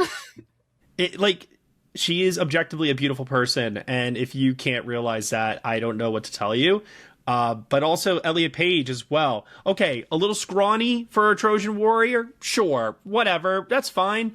But point. that also kind of plays into the story. Yeah. The thing about the casting too, aside from online culture war bullshit that has plagued this movie more than any Nolan movie ever, especially of late, because people always just get weird before a new Nolan movie comes out. We saw it differently in a far more tepid manner before Oppenheimer, and even after the movie, they're like, "Yeah, I wish I saw the new Hiroshima. We should have saw that." I'm like, he would have done that. You still would have complained for a far worse reason, frankly, but with this, the casting is so essential for, I mentioned in the top thoughts, the modernity of it and how Nolan as a very modern presence and voice and filmmaker clashes with a very old school style of classical writing in terms of, I mean, sure, Matt Damon's your lead, very dependable movie star who, when most people see him, are like, yeah, that's a guy who can lead a movie. This is someone I have associated feelings with. This is someone it's easy to root for. But Lupita is Helen Troy. John Leguizamo as Eumaeus. The Elliot Page, him as Sinan. Like, these are all castings that help bring a very modern approach to the text, and I feel make it easier for audiences to buy into, and especially not only with just the physical casting of these people in these roles, but also how they talk. And people, you want to talk about another controversy this movie had, where people are online talking about, it was like, well, he said dad. Well, that word didn't exist. And I'm like, and if you watch, you know, old school Hollywood films like Chariots of Fire and shit like this, of like, you know, the 40s, 50s, and sometimes later on they'll try to mishmash accents, usually British, and other times it's like, okay. Or if you're watching more European adaptations of these stories, they'll do very Tower of Babel-esque language meshing. But here it's just speaking English. And I mean, you know, when you have Damon, everyone's going to follow suit. You're not going to have someone be randomly British in this. And I think that creates a very inviting manner to approach a story that can, I wouldn't even say heady. It's not like, again, certain other classic texts like Dostoevsky, where it's like, holy shit, this is like, frankly, compared to the Iliad, especially rereading leading up to this. And I think Brendan also did the Fagles translation, if I'm not mistaken. Pretty dense, the Iliad, compared to when you read the Odyssey. There's far more of a flow. And also for the Emily Wilson translation, which apparently Nolan, I don't know if this was ever really confirmed. The Wilson one is supposed to be able to be digested by a common audience. And also what many have said is what Nolan gravitated to the most, and especially maybe the forward in that, which I feel after watching the movie is very much, at least thematically, and what revealed is at the end is what he latched onto. I think that's is what works in terms of clashing compared to like some of what Josh has mentioned in terms of certain structural moments or the Calypso Vault, which I feel is just very bland and aggressively halts my enjoyment of the movie at times. But yeah, the casting, that's so essential. Like, because even Tom Holland, like if we're talking about like, okay, let's just talk about just a hetero white dude as a Telemachus. Essentially, very meta casting where Nolan understands who he is in this business, who he is as an actor, or where he is in his career. And like, I can't speak for Tom Holland. I don't know the guy. His life is pretty great because he's married to Zendaya and he's Spider-Man and he's in a Christopher Nolan movie and he's got a nice non-alcoholic beer company. Life's great. But this feels also a moment for him that's like a test of like, you know, I've been so associated as this boy in this business, and he still looks very young and sounds it and has gotten still remarks from people about his performance, which frankly, I think while he is good, he is just having to punch up to other actors who have worked longer in this industry and frankly are just better. And that's fine. But his character's a boy becoming a man. And I think like even the intentionality of putting him in that performance is what makes Holland have the freedom to actually succeed, especially in key moments like when he realizes that Odysseus is not just some beggar and his father when they see Argos. Like scenes like that. Even the beginning, like I'm talking to Eumaeus. I think every scene he has with Anne Hathaway, we're starting to get into the nitty gritty of the performances itself. With Hathaway, she gets 2 monologues where she really is talking to him, and she's also emphasizing the point where it's her own frustrations of Odysseus abandoning her and leaving for this cause that he felt obligated to, and her own loneliness, and being like, you think you can fill in? You're a boy. You can't even mark up to like his chin. Like, relax, okay? I don't want this. I want Odysseus. And even seeing Holland have to do a lot of reactive acting to that. And I think the thing he also sells is confusion and fear, because I think those crowd shots where he's going to Palos and he's just getting rocked around by the people, it looks like that Nolan was like, okay, just start pitting his ass. And like, you can see him visibly, like when you're like navigating through a tough crowd and you're just like, oh my God, this is like so claustrophobic. And I think Nolan knows what he wants from his performers. And casting BS aside, like, I think he got everything out of it. John Bernthal, Menelaus.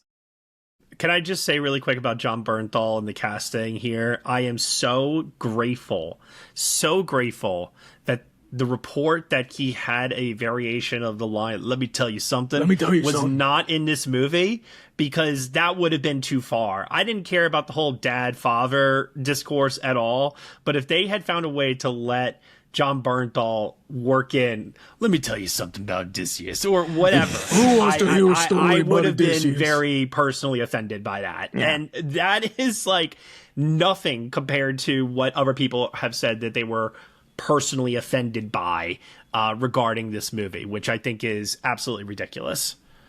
You know, I hinted at this in my opening thoughts, but I think that Nolan knew, given the nature of the story and how episodic it is, he knew that he needed to cast big movie stars in a lot of these small parts, because you have to cast someone who can make a huge impression on not just the audience, but on the narrative in relatively little screen time. And in order to do that, you don't just need someone who is obviously a very talented actor, someone who has a lot of charisma, someone who can hold the screen and hold audience's attention, but you need someone who can convey with very little screen time a whole lot of backstory and information about who this person is. And he used that casting, I think, in really powerful ways, using our knowledge of and connection to these actors in order to bring something to these characters' backstory, if not in terms of how we know these people, whether in life or on screen, but just in terms of their general screen presence. I don't think Samantha Morton is a huge star in the way that Zendaya or Charlize Theron or Anne Hathaway are, or even Mia Goth, but something about her screen presence instantly reads as vulnerable woman with secret reserves of strength. And you need someone who can make that instant impression in all of these roles. And every single person in this movie understood that assignment and is perfectly cast for their part and the impact that they can bring to it. I mean, the only person who I feel like maybe didn't understand the assignment was Benny Safdie, because when he is given dialogue and he has to actually speak, that was not the voice I was imagining coming out of that man's mouth, given the aura farming that we see him do throughout the movie. That armor is doing a lot of heavy lifting for that character. It's really amazing. Works. But literally when he spoke, and then when they lift the helmet off and his just curls fall out. The curls just come pouring out of it. I was like, behind no, too, for majority of it as well, where we don't see his face. I thought was a really smart decision. And I love the shots where Odysseus is just following Agamemnon from behind, because, you know, he talks a lot about how I've been following this guy for years, to what end, etc., etc. But it's just that one scene in Hades where then when Safdie just has to deliver some dialogue where I'm like, I've heard you do voices, sir. I've heard you change your vocal cords to match a character. You couldn't do something a little bit more physically intimidating, you know? Yeah, I get that. I will say, and I do feel, God, this sounds like I'm just glazing Nolan. I promise it really is not. I do think there is an intentionality behind it where it is about the presence. He is giving him the Harry Styles treatment in Dunkirk, where it's like, don't really say much. You're this physical embodiment. I'm giving you the cool Batman armor. You know, you look bigger than you are. I'm using shot perspectives to make Damon feel like you're being towered on. But it also plays that for a lot of how he's shot, you don't see his face under the helmet. He is this very much menacing figure.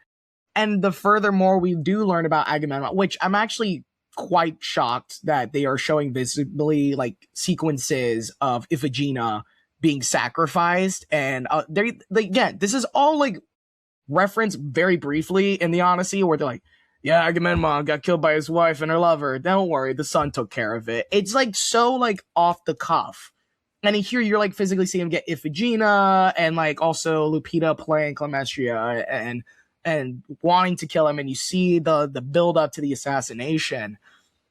Anytime you see him after that, you fully see his face under the mask.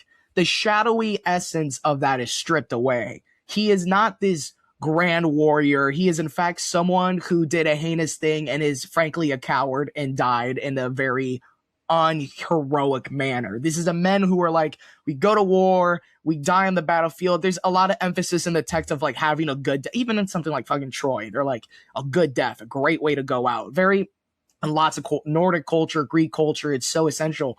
And then when you see him, like, frankly, he went out like a bitch. Achilles too. Achilles is someone who is like, this is the greatest warrior. It's an arrow to his ankle because it was just the one part where he didn't get dipped in for his immortality.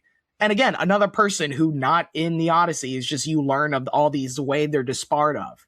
And so seeing that stripped away does give me some benefit, but like it also is like us knowing Benny, us knowing what he can do, fans of his work. He's a great performer. It is also that like clash of back and forth where I'm like, okay, like I did ask him literally the other day. I was like, how does it feel to have the most aura in a Christopher Nolan movie since Bane? Yeah. Going back to Elliot Page though and Sinon, I have to say the payoff and the satisfaction of Odysseus returning with the lot, giving it to Antinous and like calling himself Sinon, and watching Robert Pattinson's like facial reactions to these moments with the eye twitching and everything. Gold. So I was like a giddy little boy in the theater, like, ha ha ha ha, this is amazing. And like, it's stuff like that where Elliot Page doesn't have a major role in this in the sense of screen time, but the importance of that character and how it both informs Zeus's law, Antinous, and then how Odysseus uses it to honor who he feels is the bravest soldier that he's ever known, precisely because this soldier died, not knowing the true reason of why they were dying.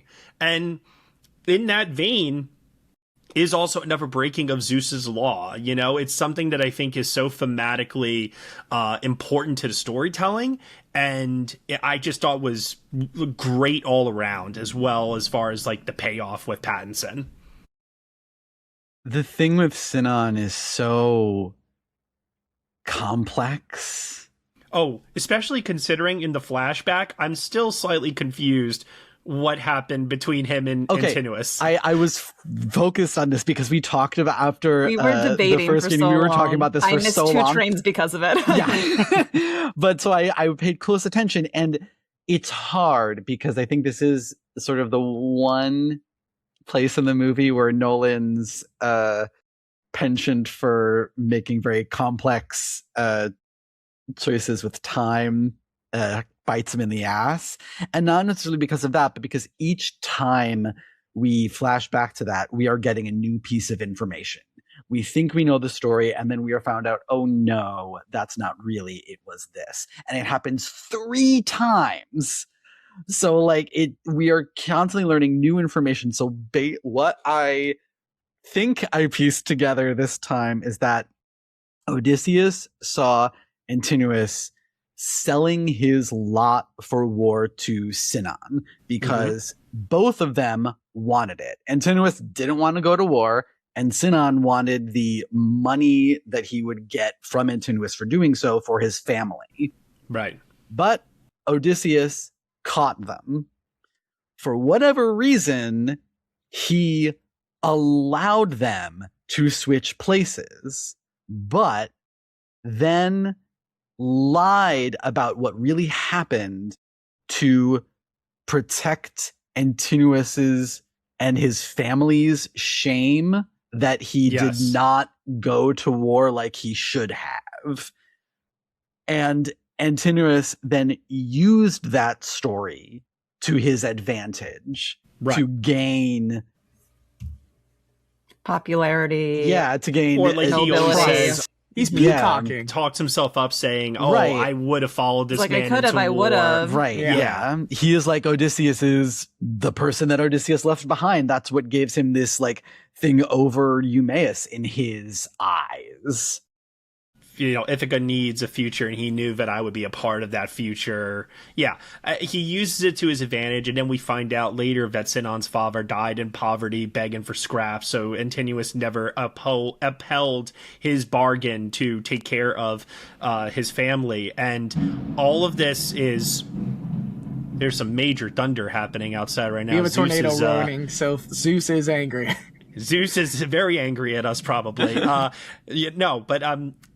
I think all of this, let me tell you, it took me second, third viewing to fully confirm that was exactly what happened, because the first time I saw it, I was very confused exactly what was going on there. Especially because like Odysseus allowing them to switch places feels like not what we would expect to happen. Like you would expect him to go like, oh no, like you can't switch places, like Antinous, you got the lot, you're going to war. But he doesn't do that. Because who would And want that guy? his motivations for doing so are not exactly clear. In the beginning, in the flashback, when he is Eumaeus is talking about Argos, and I was like, oh, it's a hunting dog. Of course he knew he'd be a good hunting dog. There's the sequence before he gets attacked by the pig. All the kids are ogling Odysseus. They're like, this is the man you want to be. This is our king. This is our leader. This is what a good model of what anyone should desire to be. And you do see young Antinous and Sinon both offering their arrows whenever he needs one. And he does have this like associated fondness to Sinon as something that Nolan is very much trying to establish there. So that way that dynamic pays off when you do get to the Kingdom of Dead. And it is the one that he takes the arrow from, is Sinon. And it's the one that he gives him this glance and a smile, and he is acknowledging. And so there is a fondness to him, and he also does call him the bravest boy he ever knew. He essentially raised him. Like, that's technically like this figure for Telemachus that is like, my son isn't here. I'm going to kind of put some vague parental feelings onto it that we see in glimpses, the conversations they had. Sinon being like, I will die for you. Just, and playfully with the Nolan, whether you think the humor works or not, you're like, yeah, just put some fudge on it. Make it sound like I was just like this really cool war hero. And it's very sweet. And then when you ultimately see them talking in the afterlife, it's very tragic because he's like, I would have died for you. Like, if you could have told me, I was okay with it. And it's a lot of these, so when you go to these certain causes, that who at top is willing to sacrifice, frankly, those who are truly loyal compared to those who should be sacrificed or ultimately non-spared. And it's probably one of the greatest moments in the movie. Also, Elliot Page is just amazing in that moment. That's really like, they get to shine. That whole scene between the two of them on the shores of Hades is just riveting. Stuff. And James Remar too. Just oh my god, who I didn't even recognize. I had to look up. Oh my god, fantastic stuff. But just like you can't look away. Between all of the ensemble members here, like they really focus on creating these bonds between characters, so that like you feel these connections when they're talking to each other, that you just can't look away from what's happening. I do think that the visual representation of Hades is something that I had to once again mentally adjust to when I watched the movie, but having rewatched it a couple of times now, I really do like the haunted quality of the makeup work, the lighting choices, the visual of all of the fallen comrades that he could not save, just being shown in shadow, overlooking upon that shore. Like, there's a lot of really standout visual elements there that I really responded to. But I think that the performance, if we're sticking to performances here, that I responded to the most in this movie, I think everyone's like signaling out, rightfully so, Damon and Anne Hathaway. But for me personally, it was John Leguizamo. John Leguizamo was the one performance in this that I really felt that character's heartbreak, because of his loyalty to Odysseus, despite the years that have gone on without his master. And it's an audience friendly character. It's a sympathetic character. Although the first scene where we get introduced to the character, he literally tosses a puppy. He's just like, chucking them. Whoa! The audience reaction to that was right off the insane. But hey, you know what? I mean, 'twas the time. But I have to say, out of all the supporting performances in this, and there are a lot. There's a lot of really good ones. Himesh Patel gets a lot to do in this, a lot more than I thought he was going to get to do. Robert Pattinson is delicious at times, although admittedly, I thought he could have been a little bit more delicious in terms of how mustache twirly villainy he could have been.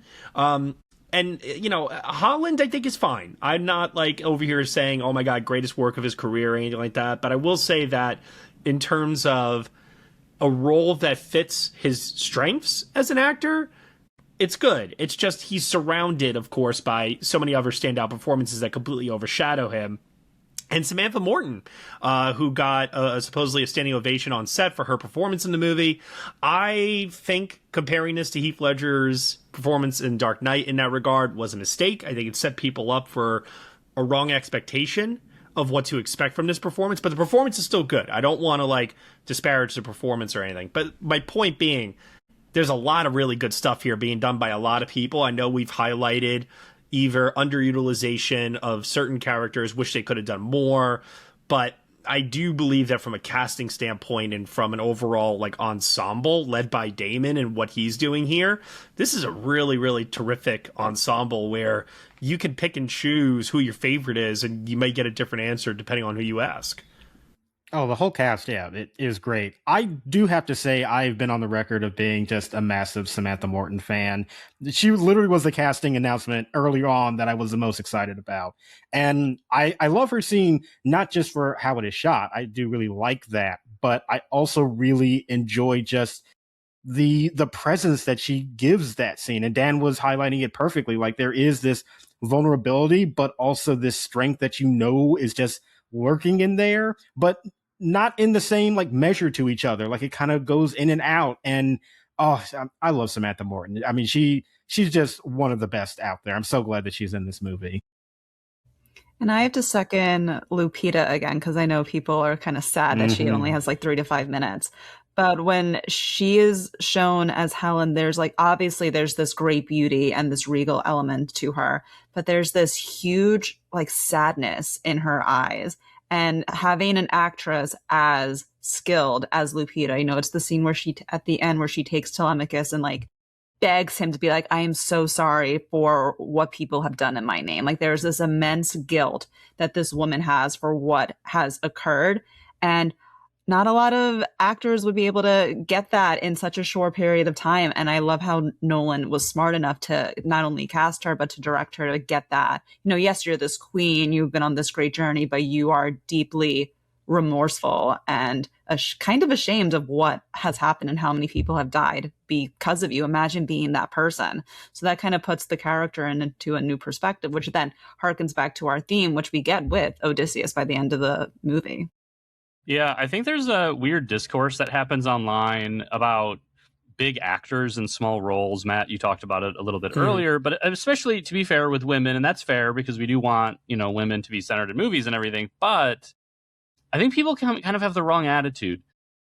Was Nolan shortchanging Lupita by putting her in this performance, this role, or was she I need someone who can knock it out of the park in a few minutes? And I think it's the latter, particularly in this case. And, Lauren, I think you said it so well, because we have to understand the tension within herself instantly. And I'll add to that, this is something I only really picked up on a rewatch. Odysseus's arc in the film is actually a little bit nuanced as it goes on, where he keeps punishing himself. But Athena is also telling him he's basically going too far with it. It's almost like he has to admit his responsibility in the Trojan War. He built the horse. He caused this, but he was part of a wider network of people who are also doing things. And he has to kind of like own what he did without hubristically taking responsibility away from other people. Very similar to Oppenheimer, right? And she is a character who has already done that. She acknowledges in the span of a few minutes or a few lines that she says sorry for what she did, but she's also saying sorry for how what she did was used by Agamemnon for the trade routes. And to me, she kind of represents the emotional place Odysseus should be by the end of the movie, where he's taking responsibility, but not diminishing the responsibility of others, because that's kind of just narcissism to some extent. Or, you know, to quote the end of No Country for Old Men, that's vanity, right? There is an element of that at play. And that scene, I think, is so crucial. I will say, though, because I've seen a lot of discourse online being harsh on Tom Holland and saying he was like terrible in the movie. Matt was, I think, a little harsh on the poor kid. I know he's like 30, but no, really. And I'll just say this. I love Tom Holland in this movie. I think he's terrific as Spider-Man. I have not seen him in one other performance outside of Spidey where I thought I would call him great. He has been good in a lot of movies. Lost City of Z, he has that like tiny little thing in, and you know, he's been pretty good here or there, but I've never seen him inhabit like becoming an actor, like someone who I could think could be like a thespian in some way. To be fair, he has tried. No, yeah, he has. There's certain movies that I don't know if you've seen, Brendan, that some of us have, like Cherry, for example. We don't need to bring that up, Matt. We don't need to bring that one up. The thing is, people brought all this stuff up when he was cast, but I'm like, oh no, but those are bad movies. He's not being bad in good movies. He's being bad in bad movies for the most part. And so we know he's a good actor from Spider-Man, but this is his first role where he's doing, I felt, really controlled, serious voice work. He is doing a lot of restraint with his kind of facial emotiveness. Like, he's not doing a lot of like eyebrow acting. He's very measured and controlled. And he reminds me of the thing both Matt Damon and Tom Cruise always say about how to be a good actor and a good movie star, which is don't pick the good roles, pick the movies and make the movies better. Because Telemachus in this movie has to feel very meek and boyish and overwhelmed. Gio, I think you talked about it earlier, right? Like, you have to feel him like kind of going into his turtle shell in those early scenes. But then at the end, he says, the feast is done. I'm like, oh, like that. I thought that was a very effective turn in how that was handled. And there's just like, I actually do see the confidence of Telemachus emerging over the course of the film in his physicality and in his line delivery. That is, there's not a line of dialogue in the movie where we're meant to go, this is the moment Telemachus has grown up. He has had his coming of age. That doesn't happen in the film. You have to interpret that from Tom Holland's performance. And I think he pulls it off. Now, do I think he's the best performance in the movie or in my top few? Maybe not, but I think he nails what the role requires. And I found him really effective and quite affecting in a few of those big scenes. Like the scene where, actually quite a few scenes where Anne Hathaway's Penelope kind of lashes out at him. It happens before and after he comes home from visiting Menelaus. Like the way he's reacting, like you can feel this confusion of yearning and anger and rage, but knowing that she's kind of right. And, you know, all of that I felt within his performance. And I only draw such emphasis on it because I've seen such like pissy discourse about him on the internet that I think is like kind of undeserved. I don't think he's giving an Oscar worthy turn here, but I think he's really good. I also think, kind of dovetailing off of that, Anne Hathaway is really fantastic in this movie. I think all of her scenes, literally every single one, is an Oscar scene for her. And that's pretty astonishing, because while I do think it sometimes threatens to veer into scene chewing, and it, you know, threatens to, you know, I think become a little bit bigger than the movie needs it to be. She never fully does get to that point. It's like right on the cusp where it's just emotional enough. It is definitely drawing attention to itself, but not in a, oh, I want an Oscar, but more of a, I'm trying to showcase this woman's pent-up frustration that has literally been building for decades, not even just like a few years. We're talking 20 years here. So I feel all that coming through from her. And I think the scenes where she is quiet and emotional, like the scene with Damon before he leaves, is also really effective. Literally every scene that she has in the movie from top to bottom, I thought she was such a magnetic presence. Her voice work in this, the way she modulates the volume at which she is speaking is phenomenal.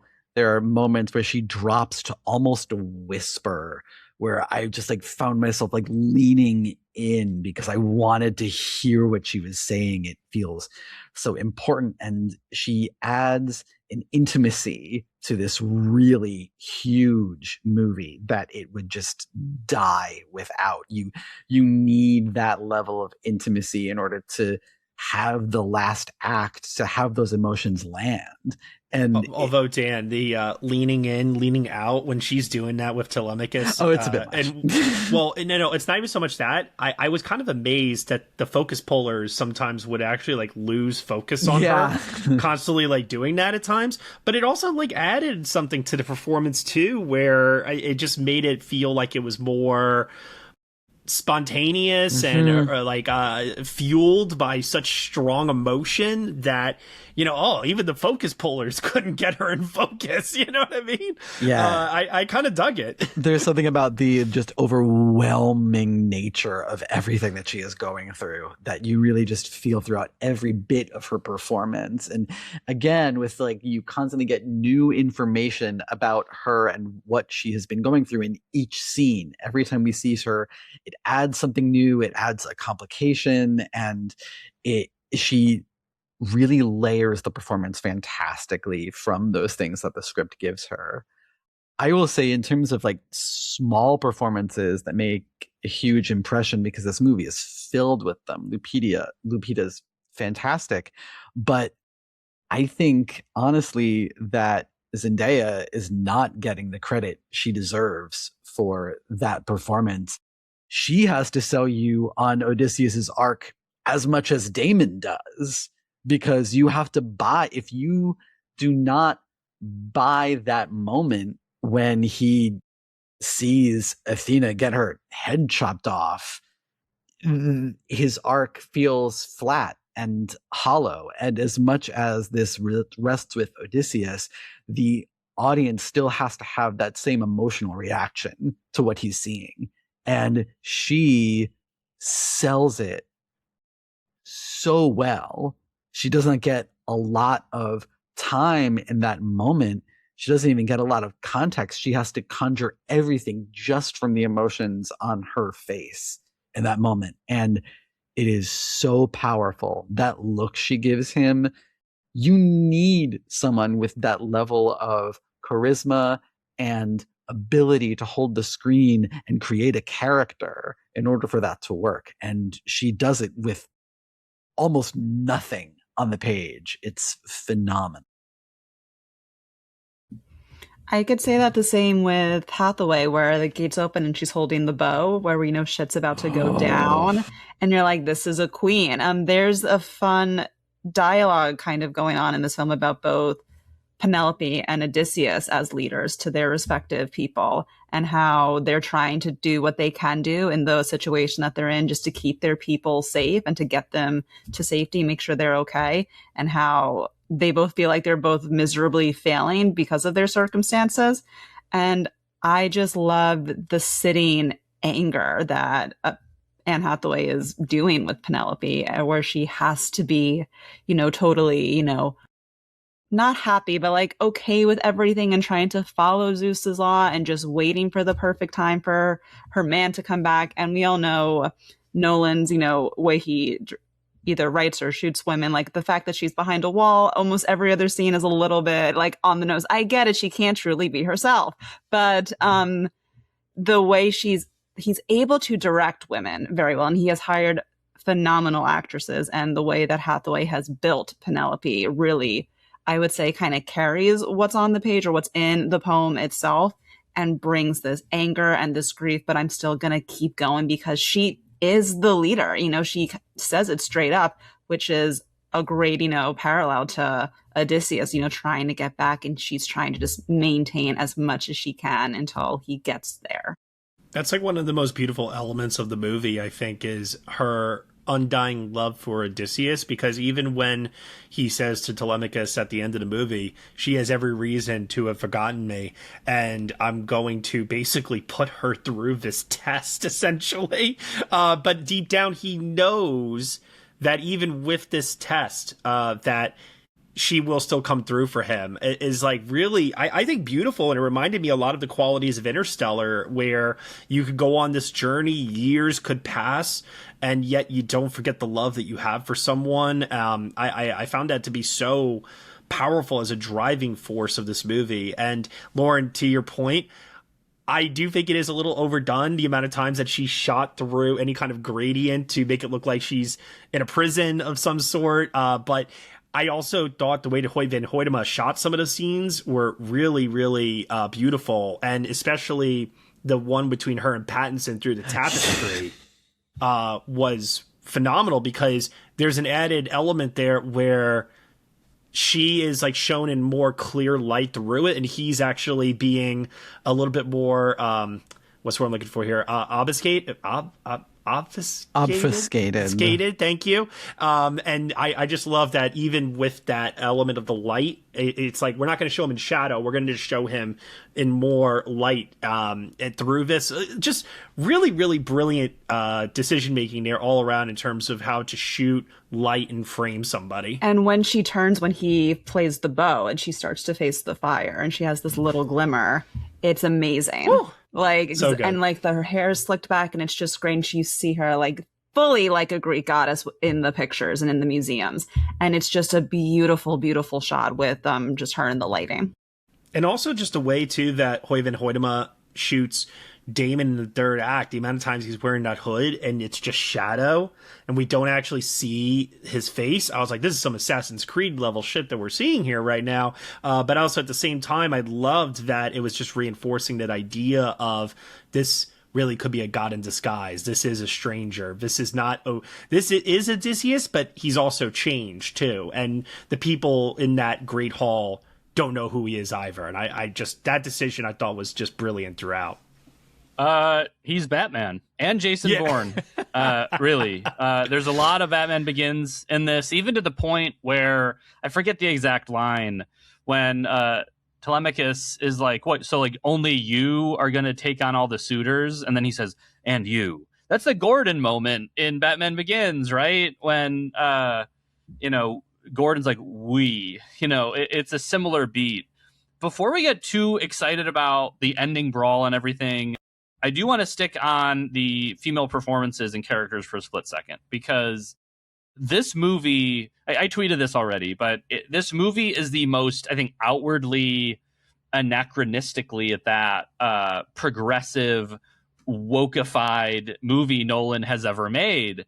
And part of that is you have all of these female characters basically discussing the limitations of their gender roles at the time and the time of the Bronze Age and everything. And much of these speeches that Penelope gives are about her righteous anger, as Lauren was saying, at being stuck in a position where she can't lead. But you also get that with Helen. And you also get that with the Cersei scene, where Cersei calls them all pigs and rapists, and she uses that R word. And it reminded me of how Tony Kushner handled West Side Story when Rita Moreno explicitly calls the Jets rapists at the end of the film. This is a bit more anachronistic than that was, but it's very much taking what was a kind of an element of the background of Homer and bringing it to the foreground. But it's also very anachronistic, as I say. None of the women in the movie would ever have those lines of dialogue historically in the way that they say them. And it's interesting. Like, everybody keeps saying, like, oh, Nolan is following the woke translation of the Odyssey by, like, being really influenced by Emily Wilson. I think Emily Wilson would be the first to say that her translation is not woke. She feels it's just honoring Homer in a clearer-eyed way, where she's calling the slave girls slaves instead of the translation that Gio and I read, where they're called sluts. And, you know, that translation calls them sluts because it's meant to show the anger that Odysseus feels towards the women who are sleeping with the suitors in Ithaca. But nevertheless, this is to say that Nolan doing this is Nolan wanting to do it. It's not meant to be a translation of Homer. He is adapting Homer into a more modern context. And I think the movie does that on many thematic levels. Everybody is obviously comparing it to Oppenheimer, but I just did not expect it to be to that extent. It almost reminds me of the kitty scene at the end of Oppenheimer, where yes, some of the things that she says are in the historical record, but Nolan clearly beefed up that moment to emphasize the prejudice against a woman in Kitty's position in that situation. Like, you have that one of the security clearance guys like nodding along with her testimony just to make sure that the audience is like cheering her on. There's a bit of that here where Cersei in Homer is very much the antagonist. You know, she just takes anybody who shows up on her beach and turns them into animals. And she does not prejudice against specifically soldiers who are rapists and pillaging. Nolan changed her character to do that. And I haven't seen any like people on the right point this out quite yet. I actually think, did you guys see this? Ben Shapiro, I think, just gave the movie like a rave review. Yeah. I saw the thumbnail. God knows I haven't watched it. Hilarious. Yeah, but I think he did. But I mention this because people would say, like, what's the utility of Nolan doing this? Is he just like trying to put that in to be like, oh, this is a good opportunity to put in some important political points in a movie? I don't think actually that's it. The women perform those scenes so fantastically, but I actually think it's because the whole film is about confronting Odysseus and his men, of course, with the sin of Troy and with the sin of what they've been doing and with the sin of violence. And the Cersei confronting them with this, I think, is not fundamentally different from the giants seeing them and the giant child looking at them and instantly screaming.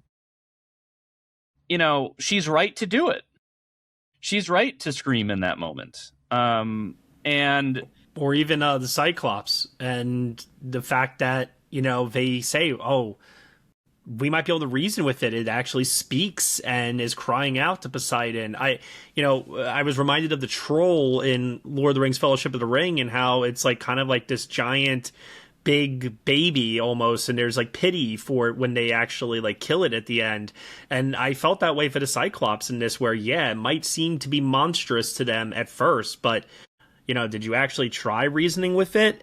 They try to justify it by saying, would you reason with ants? But I think that there is something there in terms of, you know, misjudging these characters and not seeing them as threats. Yeah. Rather than welcoming them through Zeus's law. There is something about the way the soldiers treat every situation, and Odysseus specifically, as if it is war. Yeah. They are taking battlefield mentality and applying it to situations that are not a battle. That are not, or even in situations where they think they're the good guys and they don't actually mean any harm. Like when they go to that village to get supplies and they burn their homes and everything, and yet they're talking under the guidance of we're not the people from the sea, we're not the ones you should be fearing, basically. They also say, like, we just want to go home, right? You know, we're just getting supplies so that we can go home, and who could deny us to like go home after war? But also it's like, well, you're not just like asking nicely, you are taking with great force. Mm-hmm. I mean, that scene is, I think, crucial because we don't see what happened. before the homes are burning. We don't get the privilege of seeing that. It's left to interpretation. How forceful were they? How delicately, to Dan's point, did they introduce themselves? But to me, it's not only the punishment of Troy and how they treat every situation like it's a war situation. They're also, I think, clarifying the difference between the letter of the law and the spirit of the law.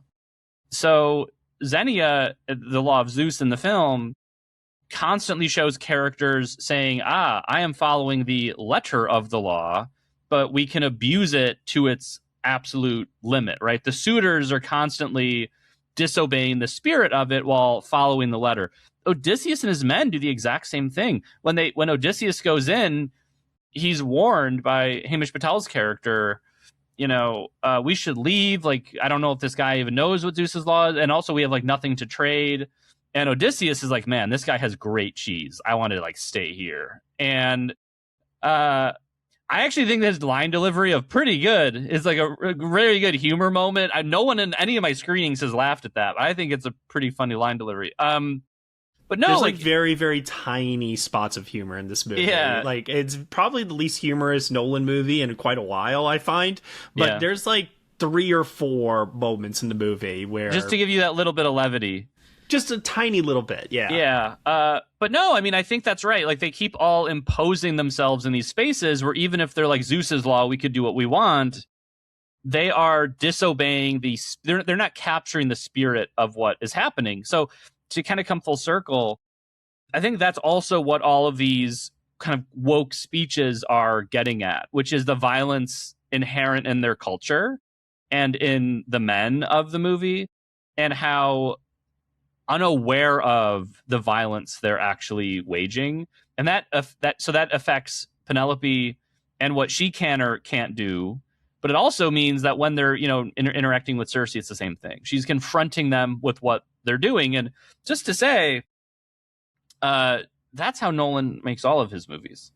Oppenheimer is full of characters who are telling Oppenheimer he sucks, basically. Nolan likes to have a protagonist, and then he surrounds that protagonist with different personifications of conscience. They don't always agree, right? They don't always agree. In the Dark Knight podcast, right, Josh, Matt, and I got into this whole thing about how Alfred and Rachel don't agree on the ethics of what Bruce Wayne is doing in that movie. But Nolan surrounds his characters with those like mouthpieces of different ways to hold the protagonist accountable. That's the same thing in this movie. So I just wanted to put that out there because I haven't really seen anybody talk about how anachronistic and progressive some of those moments are. And I think it's kind of an important thing the movie is doing in terms of its design. Not like important like in a holier than thou way, but it's a big change from Homer. And I thought it was important to kind of deal with that. I'm going to save Crafts for final thoughts because I'm sure some of us have things to say about those specific elements. Before we get into final thoughts, there is one big thing that I don't know if we've touched upon all that much here. That's Matt Damon. I mentioned earlier that I think this is his strongest performance since The Martian, and I say strongest in a leading man sense because he's had some, co-lead situations where I thought he was pretty great, like Ford v Ferrari, for example, but this is really his movie, and he is the head name on the marquee, and I really do feel, especially on subsequent rewatches, he never feels out of place. I was worried heading into it, like, oh, this is going to just feel like Matt Damon, But maybe it's the physical transformation, the size of that man's arms at times, like, really astounded me, given his age. But also, he has to go to some really deep emotional depths here in terms of Odysseus's PTSD. And then also, I think he has a number of standout sequences too, where like Benny Safdie, like he's aura farming the way that Russell Crowe did in Gladiator, where I'm like, yeah, I'm ready to follow this guy to the depths of Hades over here. He has a really tough line to walk between being a leader, a good leader in the sense that he cares about his men a lot. He's constantly trying to, save them from dying. You're trying to get them home, but also someone who's biggest sin is his own hubris. He is the personification in the poem of this sort of, I think it's called metis, which is basically like cunning and wisdom. Eumaeus has a line about how like he knew he would never be the strongest person, so you have to be the smartest. But the way Odysseus goes about that is kind of underhanded. It is cunning. It is using people's beliefs and weaknesses and strengths against them. And Damon does a lot of really fascinating work with exploring those gray areas of morality within Odysseus. And I think, again, this is a really important casting decision that Nolan aced, because you have to buy Odysseus as this kind of everyman. Like, yeah, he's a king, but he's not the king of a country. It's, a nation state. It's basically a small city. He's closer to a mayor or a governor than a king. But he also has to be someone that you would look up to and revere and follow. You would be willing, at least on some level, to follow him into battle. And Damon has that perfect everyman quality, but he's also someone that you would want to be friends with. He's someone that you would like, if he asked you to do something for him, a favor, no matter what it was, you would say, yeah, I will do that for you, because he has that core of goodness within him. But he finds really smart gradations of not evil, but of self-servingness, I think.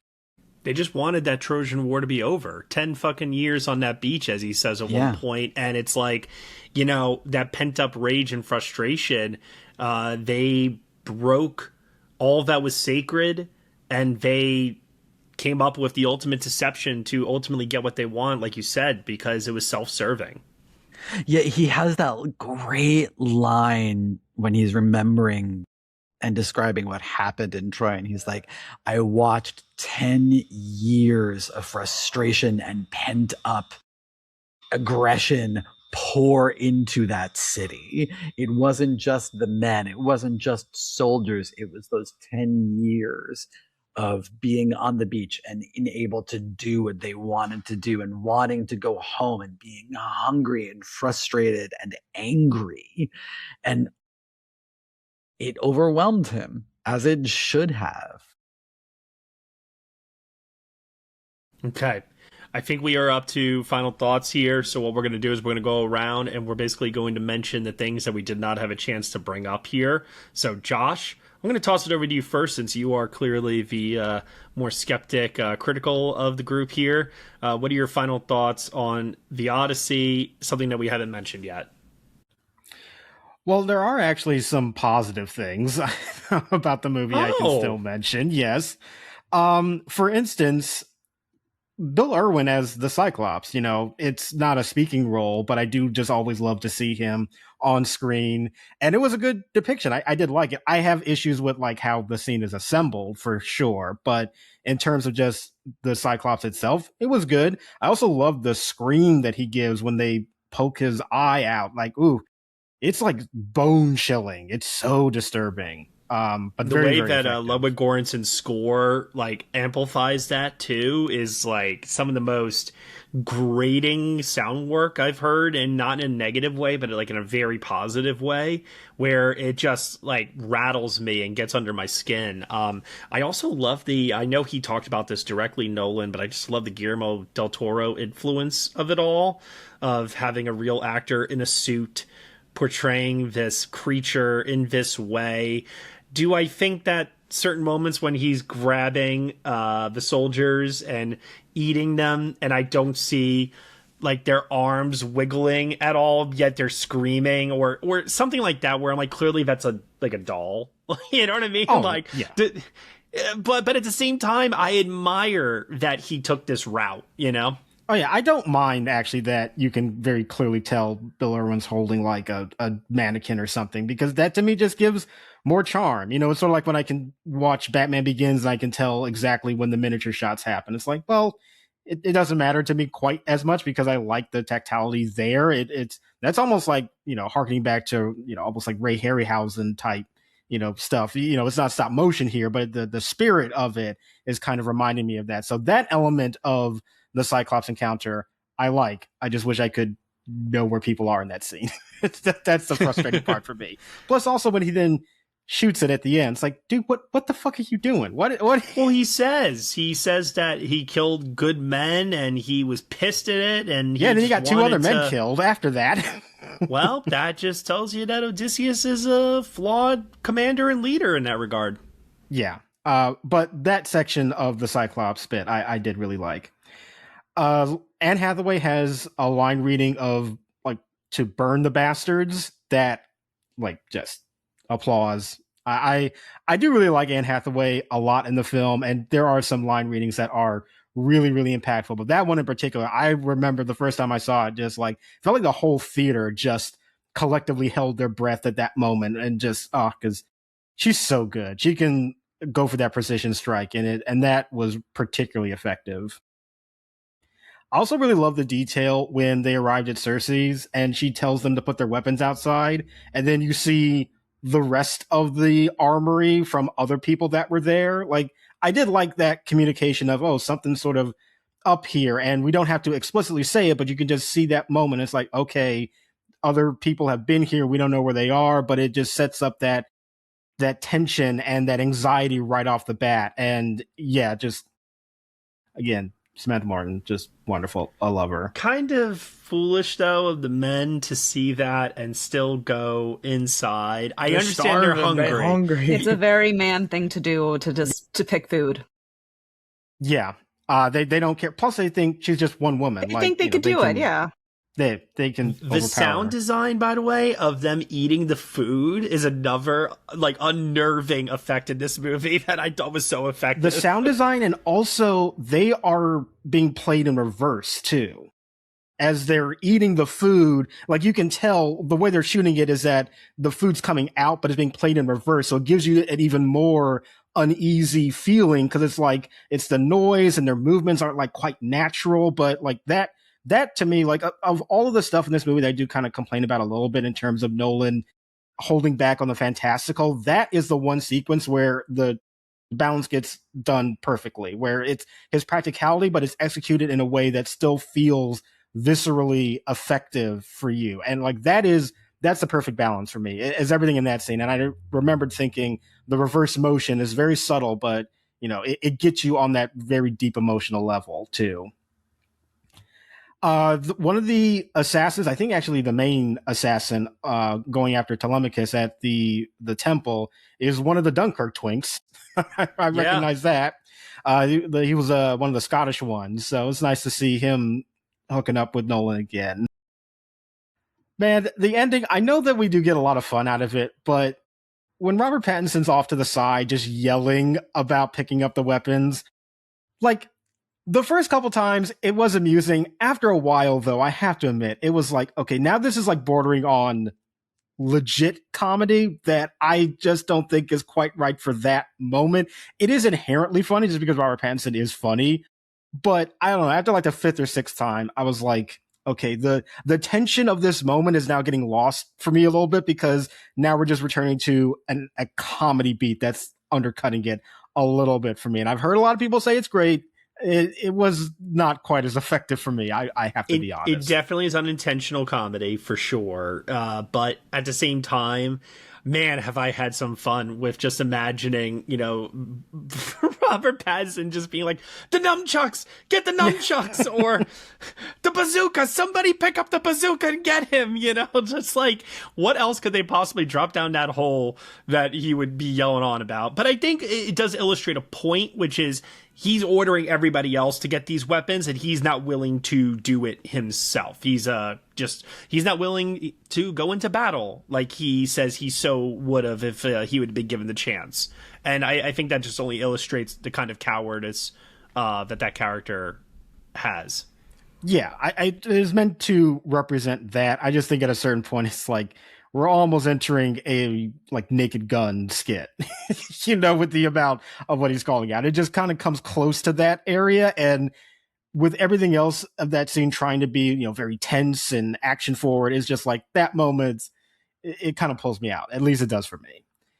And then the last thing I would mention is I remember that the depiction of the sacking of Troy in this movie, when they first showed it, like when they first show the horse going in and we see them getting out and killing people and opening the doors and all that, I have to admit, I didn't really love that sequence. Again, it sort of felt like the old way of how Nolan used to shoot big action sequences, and I was sort of not really on board with what he was doing there. But when we get the latter part of it, when we actually see the full destruction, I do admit that was way more effective for me. And a part of it is because that is also more connected to the emotional journey that Odysseus is retelling in that moment. And I think watching the destruction of the city mirroring how he is experiencing that, like that to me hits me a lot harder. I would probably still say the action itself is still maybe not quite as inventive as something like is in Troy. And I admit I watched Troy like right before seeing the Odyssey, which maybe is a mistake because I love Nolan, but his sense of action has always been inconsistent. And for whatever faults of Troy, I'm sorry, it kind of rules to me. And I love the action in that film. So it doesn't quite measure up there. But emotionally, just seeing that devastation with Odysseus's recollection of the events and how it made him feel, like I really enjoyed that. Less so in the first part, but the second one I really, really liked. I remember when the Trojan horse sequence was shown during IMAX previews like a year ago, 9 months ago, whatever it was. And I remember telling Gio multiple times, man, this is not doing it for me. This is not good. I don't know what's going on here in terms of the pacing, the cinematography, the action, but something is not clicking for me with this sequence. And I hope and I pray that when I watch the final film, it does. Thank God there was definitely either a re-edit or something with Ludwig's score. I don't know what it was that was different, but there was definitely a difference in what I experienced then versus watching it in the film itself. I think especially the way that Göransson's score builds the tension as they're trying to get the gates open and more Trojan men are approaching with arrows and such. Like I really do feel like the tension in that scene is really, really well done, and I did not feel that when I saw the preview of that sequence before, so I'm glad the final version is more effective. Yeah, I would agree with that. Okay, Lauren, let's go over to you now. Final thoughts.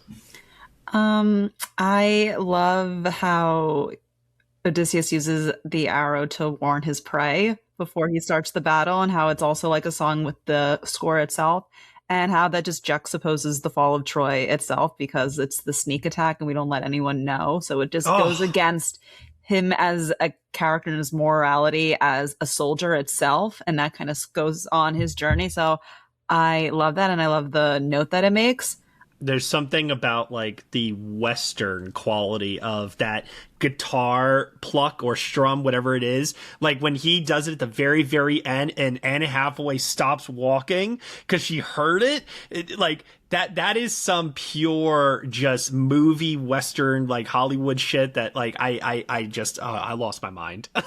Yeah, I love it. And again, we love the score. My favorite is the song during the fall of Troy that we use again during the third act. I just love, as you said, the stakes. Speaking of that section, when Anne Hathaway tells Mia Goth that she deserves to stay with the suitors when everything's about to go down, and then just closes it. Surely your place is down there. What a diva, what a queen. That was a great moment. And then it was also great too because Mia Goth's line reading earlier is hilarious. My queen, surely your place is up there. Just a great like diva moment. Then she just like ate it down. Like we got some claps and we're like, yeah, it deserves it. And she just like smiles and it closes. And it was just chef's kiss. Great delivery. And I just love, we're having like this Barbenheimer moment where I really love seeing everyone go to the theaters. Like Brendan went across state lines, which is insane. There's a 3 a.m. showing, I think, at Lincoln Center. So multiple days, not just opening weekend. insane. And like, sold out for like a month. Insane. I think that's crazy. And I love seeing people go to the movie theaters and talk about it and take pictures and just love that experience. So just to like put it out there, like everyone, let's embrace Seuss's Law. We're going to be kind to our fellow theater goers. We're going to be kind to the people working in the movie theaters during this time. And I love seeing, all cinephiles and movie lovers, coming together and enjoying this great piece. Yeah, to quote The Dark Knight, no more cell phones. No, I'm kidding. Let's go to Geo next. Rapid fire. It's the tiny things always that, like, in a Nolan film that will get me. I think one of them is always through performance, and I think Pattinson does a great reaction when he slips up, when he's trying to, and he's like sort of wooing Penelope, and Tinius is like, yeah. And then, unless we have a kid. And when you see her snap out of it, you can see his reaction be that very much face when you are trying to woo someone. And you're like, fuck, I said the wrong thing. I could see it in real time. You're like, shit. Tiny little twitch that he does. It's great. Yeah. And Hathaway's face, hoping the beggar is Odysseus. Although there's fears she knows, but like as soon as he volunteers, there's the single tear that comes and like that smile, but she's suppressing it because she doesn't want to get her hopes up because she's been waiting for so long. And then Lauren mentioned the bowstring, the pluck. That's great. I think, and especially one moment that happened, we talked about Jennifer Lane and the editing and her sprinkling sequences and moments from the end, like when they're in the ship and that's early when they're talking about what if we just escaped.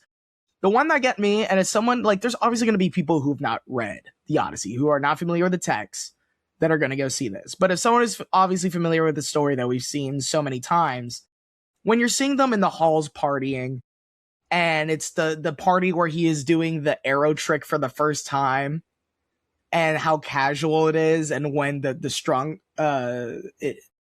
he plucks the string, and you just, like, if you know, like, it's gonna, the way it comes full circle, the way Nolan always pays off. And I think another moment that I think is a great payoff for me is something as slight as when Eumaeus is eavesdropping and Atinius comes out.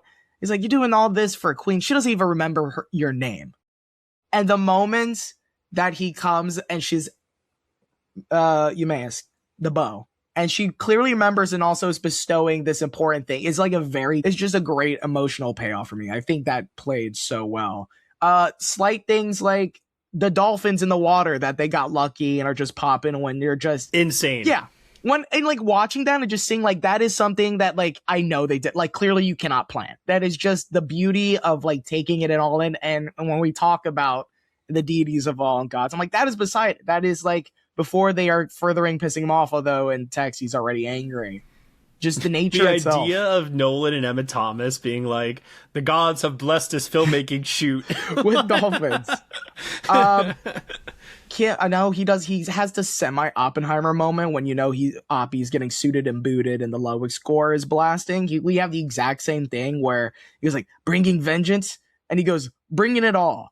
And then Ludwig's like, yo, hit that fucking bass. And it just goes, whoa. And then I'm just like, oh my God, that's great. There's so much more that I could go on. I mean, the fact that, you actually built Irwin's like physically, because for so long we were like, is this going to be like some stop motion? We know they had this giant statue they had in terms of for perspective and scale and placement, and also for the actors to give into the performance. But I wasn't expecting them just be like, we're going to kind of, I know it didn't work for some people, like, putting in just Bill Irwin in the makeup and everything. I will say a gripe. Wish Polyphemus talked. They kind of alluded at the end where he's like, oh, he speaks, why didn't he talk to us? And I get it. A big thing in it is just him talking. And I think it, especially when you have Bill Irwin, I feel that's kind of a missed opportunity. And I mean, that's just off the top of my head. I'm sure I'm going to have many more thoughts when I see it again and again. It's fantastic. Okay, Brendan. So I'm going to kind of do an inversion of Josh, and after gushing about the movie for 2 hours, almost 3 hours, I'll talk about some of my criticisms briefly. I do think that the movie is his first film since Interstellar, and The Dark Knight Rises is another one of these, where I can feel the weight of the limitations from the IMAX platter, where he so clearly edited the movie down below what I would call like the ideal length of this movie. There are multiple scenes and beats and shots that I think should be longer. It is my biggest issue with the film.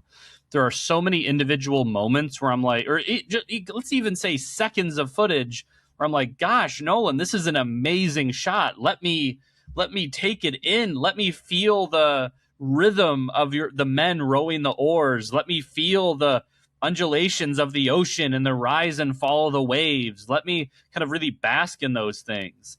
And he doesn't let you. There's so many epic shots of huge vistas that we don't really get to take in. Even the fall of Troy, there's this one amazing helicopter shot that it's almost like a De Palma shot, right? And I wanted more of those types of images. Most of that scene is shot shallow focus following Odysseus. And you can say that's a type of cinematic discipline because Nolan in that moment is saying to himself, what is most important in this scene? Is it the spectacle or is it how it's impacting Odysseus? Obviously, what's most important is how it impacts Odysseus and what it does thematically and emotionally. But shit, man, I still have part of my brain who's like, I want to see it. Like, you've staged this huge epic thing. You have thousands of actors. You truly have a city that you built. It's like the end of Tenet where he built that whole compound at the end with some forced perspective. I want to see more of it just cinematically. And I mean, kind of going off of that too, like I admire that we see actual physical, real buildings fall the way that buildings would fall, not in a CGI way, but like actually, like that is a building collapsing. I appreciate that. And it must be said, because I always take every opportunity to say it every time I can, real fire. Yes, it looks great. Thank you so much. Those elements go a long way with my appreciation for the scene, but I'm kind of with you, Brendan, because Josh and I talked about this offline too. There's something about the Troy sequence in Wolfgang Petersen's film where when they rush into that city and you get that epic crane shot overhead of them going in, like there's something about the overall like grandeur done in that film that to me, this film, it's probably not even trying to approach, but I think there are limitations because he tries to do it all practically. Yeah, that's exactly right. He is not trying to capture the sort of old Hollywood grandeur of those moments the way that Peterson definitely is in Troy. And for the record, I'm with Josh. I'm with you. I think Troy is a good movie. I do think it kind of peters out after Hector dies, but it's such the action of that movie is outstanding. But no, like I do really feel that. And it's been interesting listening to everybody on the podcast and talking with so many friends who have seen it, because it is like Interstellar, where I know people who say, oh my gosh, I love all the scenes on Earth. I love everything on the water planet, which is sort of this movie's equivalent with the Cyclops. It's like one of the first big moments. And then, but once they get to man's planet, it kind of falls apart for me. I know a lot of people who feel that way. I'm the opposite. I'm someone who always felt Interstellar kind of comes online and is activated when they get to man's planet, and because there's such different parts of the movie. And in this case, everybody keeps kind of talking down how clunky the first act feels. I loved all that stuff. I was like, Nolan, I'm in your hands. I like the patient build. But once Cersei's scene ends and we get the underworld, we get the cut back to Ithaca between Antonius and Penelope, once we go back for the sirens, and once we go with Scylla and everything, that section of the movie is the section I feel is the weakest of the film, because all of those are individual set pieces that I feel are like cut to the bone. I've been joking with people. I think I even joked with Matt about this. It's like Cersei's like, you've got to go to the underworld, and they're not like shocked or terrified. We don't get a slow build to them being there or like what it makes them feel. They're just like on the shores. It was like they just hopped in a lift, like it was a little bit too fleeting for me that they just show up. And I didn't get to seep in the atmospherics of the underworld as much as I had hoped. But it's still a good scene. I think the Scylla scene is similar. Like that whole sequence should have rivaled the docking scene in Interstellar, I think. Like it really could have. but it doesn't. It's too short. It's chopped to the shortest version of what it can be. Is it still a good scene? Absolutely. I do think it is. And this is the one area that I have to say I agree with Matt about the issues of the magic. It's cool that Scylla is this, like, what am I even looking at? It's like this, like, Giger-esque, like, rocky flesh monster thing. As cool as it is, I really wish it was, I don't know, a bigger sea monster. I feel like that was Nolan. I see Josh nodding along with me. That was a moment that felt like too rationalized to me. And I'll say that the Cyclops scene is the only set piece in the entire film having to do with the supernatural at a big scale, where the whole scene plays out with some amount of breathing room. And I wish that the Scylla scene got to function the same way, like it was given the same treatment. Or at least even like trying to evade the whirlpool. That could have been like the docking scene in Interstellar 100%. in terms of tension. Or like they are evading it, and just as they think they're going to go in and they're saved, oh shit, now Scylla's there, right? And in Homer, there's this iconic image of Scylla like winding itself around the ship. And it's like a really iconic piece of storytelling, and that's obviously not in here. And it's not to say that everything has to be one-to-one to Homer by any means, but I don't know, like those areas really hurt the film for me. And when I rewatch the movie, I keep hoping for it to like click, and it really doesn't. And the brawl is sort of the same way. That sequence at the end, I think that's great. It's super crowd pleasing. It's super fucked up. I'll talk more about that as my very final thought. But the brawl is edited within an inch of its life. And like the Giants sequence, Nolan is trying to show us the chaos of the situation. It's a lot of handheld that Josh hates. It's very intentionally so, like very chaotic and subjective. And then he pulls the camera back and we get these moments of clarity. Like when Odysseus is using the arrow on that one guy and he's like, that's like such a cool beat. But even so, that's the action in that scene is actually very clear. If you were to like, because Dan, I think you said when you saw it again, like you noticed like you could follow a lot of those things more clearly. But I think a lot of it is the cutting patterns too. It's just everything feels cut to the shortest version of itself. And man, this is the first Nolan movie I've seen where if there was like another cut that was like 10, 20 minutes longer, I'd be like, oh, I really want to see that. Most of his other movies feel about right. This is, I think, compromised in that regard. I know that he won't do it because he doesn't do it, but if the physical media release just had even just a few extra minutes of footage that they couldn't do because of the IMAX limitation, I would be down for that. And I think it's the one instance where it would be warranted, but he's not going to do it. He's not going to do it. And even in interviews, they've talked about how Jennifer Lame, who I generally think did a brilliant job editing the film, I think people make mistakes about editing. They're like, oh, the movie's editing is too quick, therefore it's Jennifer Lame's fault. It's not how editing works. The movie is clearly trying to fit a certain container and rhythm for better and for worse. But my very final thought is how powerful I think the ending is. Because Nolan is doing something really, I think, underhanded and wily as Odysseus, where that scene's very crowd-pleasing. When Odysseus looses his first arrow into that suitor's neck, all three times I've seen it, some people in the crowd clap and cheer. They're freaking out. Corey Hawkins literally has the, my God, that's Jason Bourne moment. And it's like, arrow right to the neck, cuts him off completely. I've seen it 4 times now, Brendan, and 2 of those were with critics. Applause every single time. Same for me too, for both screenings. Everyone cheers. They do. That being said, though, the scene is also incredibly upsetting because what Odysseus is essentially doing is fixing the situation with the suitors by committing another genocide.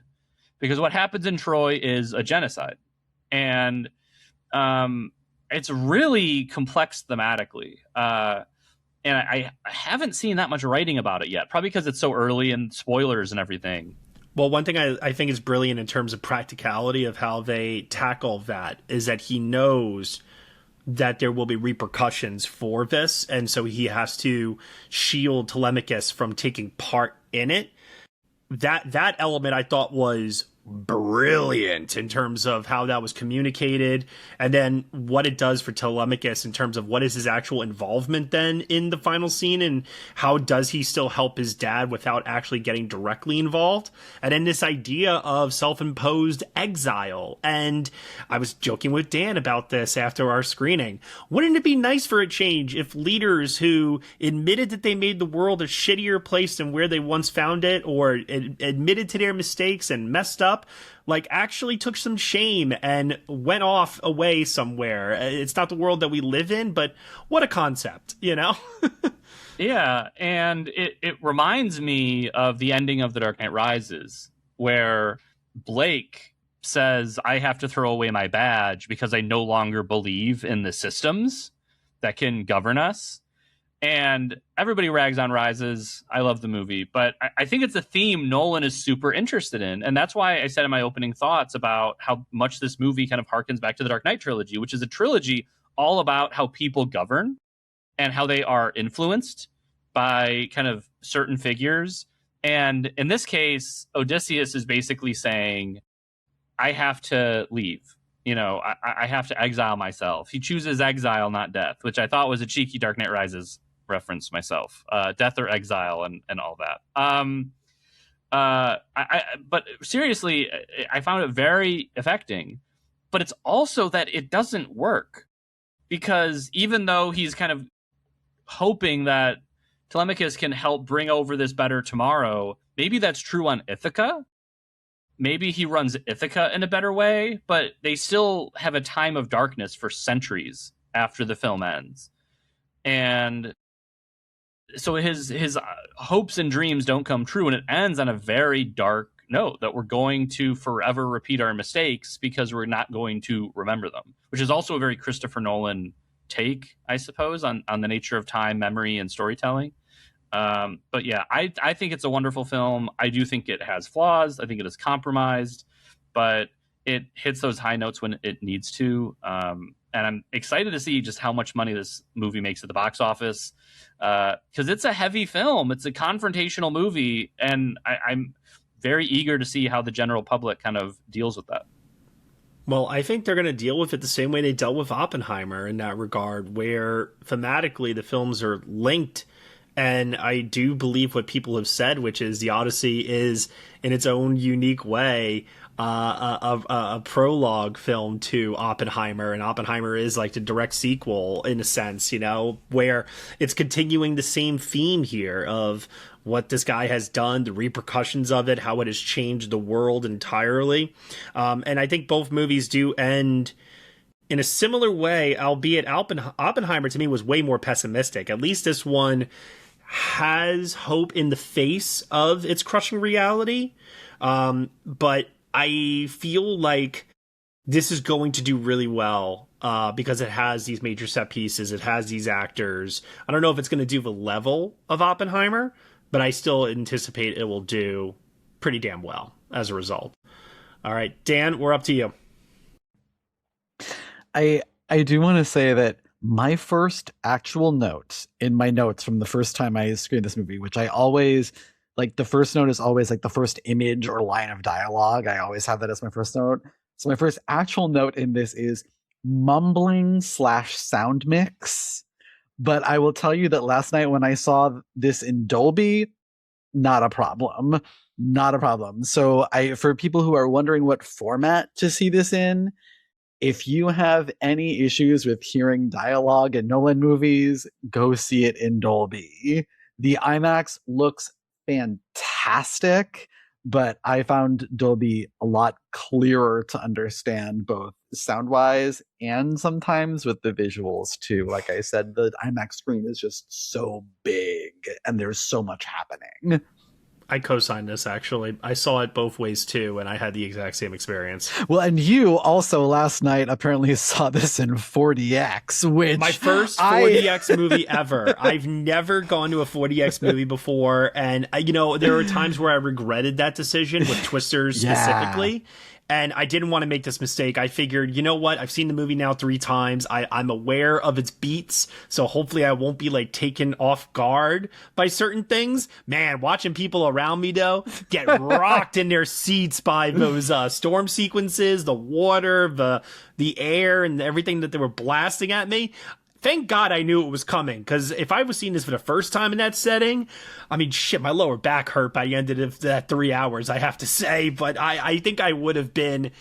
It definitely was an experience, and one which I don't wholly recommend, but at the same time, it certainly was unique, and I think I would do it again, but I don't think I could ever do it for a first-time viewing of something. It would have to be something where I'm very aware of what's about to hit me, literally and figuratively.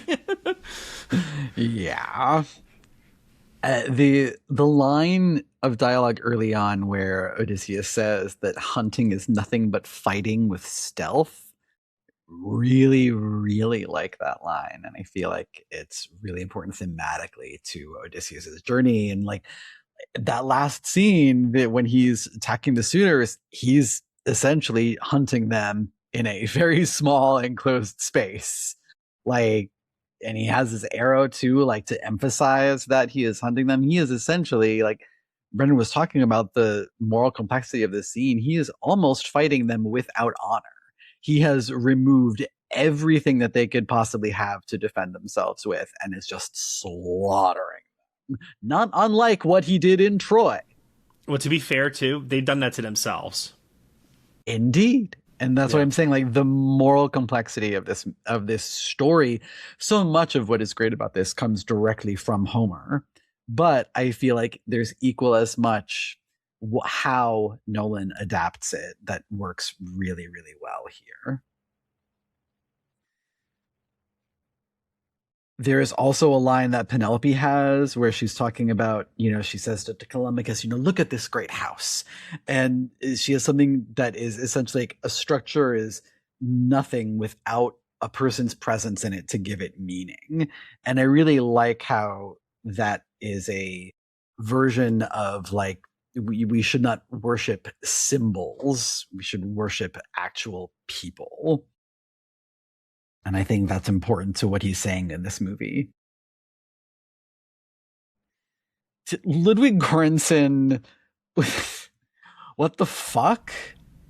Yeah, it's kind of unfair to every other composer out there what he's doing lately. Like, this generational run is absolutely insane.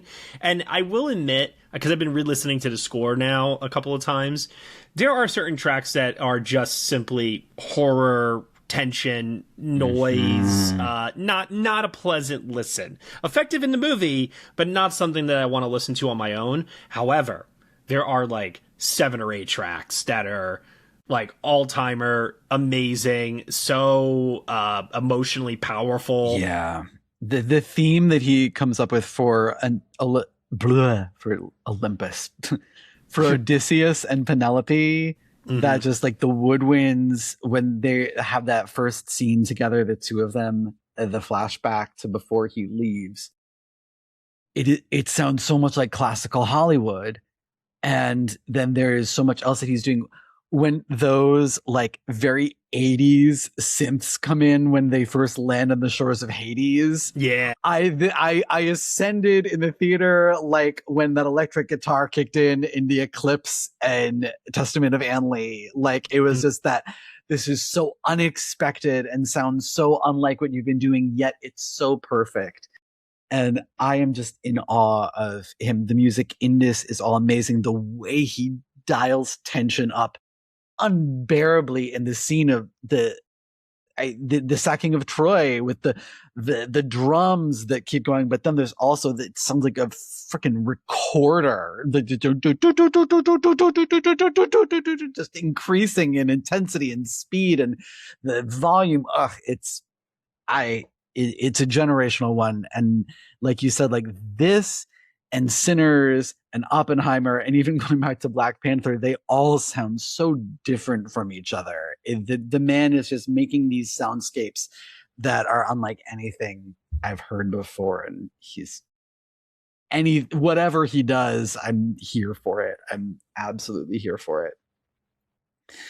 We talked a lot about the Samantha Morton Cersei scene, and that scene is fantastic. The use of practical effects in that is amazing, but the way that she says to them, "Back into your disguises," at the end of the scene when she's turning them back is just so perfect. And the way she says it, like she's like talking to like little children, or like it's a lullaby almost, is the extra like twisted cherry on top of the sundae that I just adored. Yeah, she's great. That scene is fantastic. Matt Damon, I talked about his performance before, but the way he sells hearing the siren song, especially since like it would be an impossible task for Ludwig Göransson, genius though he is, to come up with a piece of music that is supposedly what the sirens are saying. That would be impossible. I'm so torn on this for that exact reason. It's the whole like thing where like musicals do this a lot, where they build up to the last song that is supposedly like the most perfect piece of music that you will ever hear. Lauren will probably be with me on this. Rent does this, and Your Eyes is the worst song in the show, or at least one of them. And like, it's just really hard to do that when you have a piece of music that a lot is resting on. So I think they made I got to admit, I was let down by it, by the sense that like, I really do wish we could have heard something, anything. But what makes up for it is the combination of Damon's performance and the description of what the song ultimately was for him. That it goes a long way, because I was supremely let down at first by the fact that the music that does play in that sequence is another thing that is also repeated in the movie. It's not even something singular to that scene. So that was not only that was a letdown for me, but I'll tell you, everything that works though is the sound in that sequence with the wax in the men's ears. And there are lots of incredible uses of sound in this, where it's connected to how a scene is edited. When sound comes in or is taken out of a scene, that is really impactful. I'm thinking of the moment where Lupita Nyong'o lets out this scream as Clytemnestra, and the way it hard cuts to that moment is just so impacting. You feel it right in your gut. And the other moment is in the Cyclops scene, right before he blinds the Cyclops. All the sound cuts out completely, and then you just hear on the rhythms of the cutting too. He wakens him up, the eye opens, and the hot stick right in the eye, and it's all like 1, 2, 3 right after each other, and then that scream. Oh my god.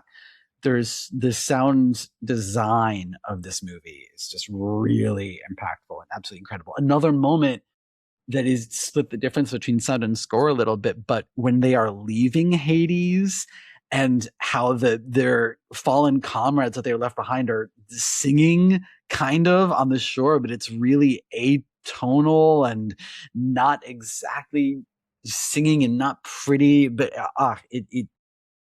it speaks a lot to, I think, what these characters are and what they represent, and how I know Nolan gets a lot of flack for how sort of his more realistic take on fantasy, but that is an artistic flourish that I think really works. That is subjective, but not in a way that overtakes the movie and turns it into a fantasy. And the last thing that I want to say is just the ending, the emotional powerhouse of that last act. I think right from when Odysseus, or right from when Telemachus first realizes who Odysseus is, from there, every time someone recognizes him, I am just a puddle of emotions. And there is something that is so powerful, not just about the narrative that Homer has set out and how long it takes, but how Nolan has structured this so that you really feel every step of the journey that Odysseus is going on. And then how Damon sells it too. He's fantastic. And yeah, the overwhelming nature of everything that has happened, the things that Odysseus has learned on his journey, and how this all culminates in that stunner of a concluding scene. Just, I'm getting emotional just thinking about it, so I'm gonna stop. Yeah, that's pretty much where I'm gonna end here too, is everybody bowing down to him during the fight, even before it's even concluded, realizing he is who he is. The clanging of the swords as he's approaching Penelope up at the top, and he's got the arrows and the spear in him.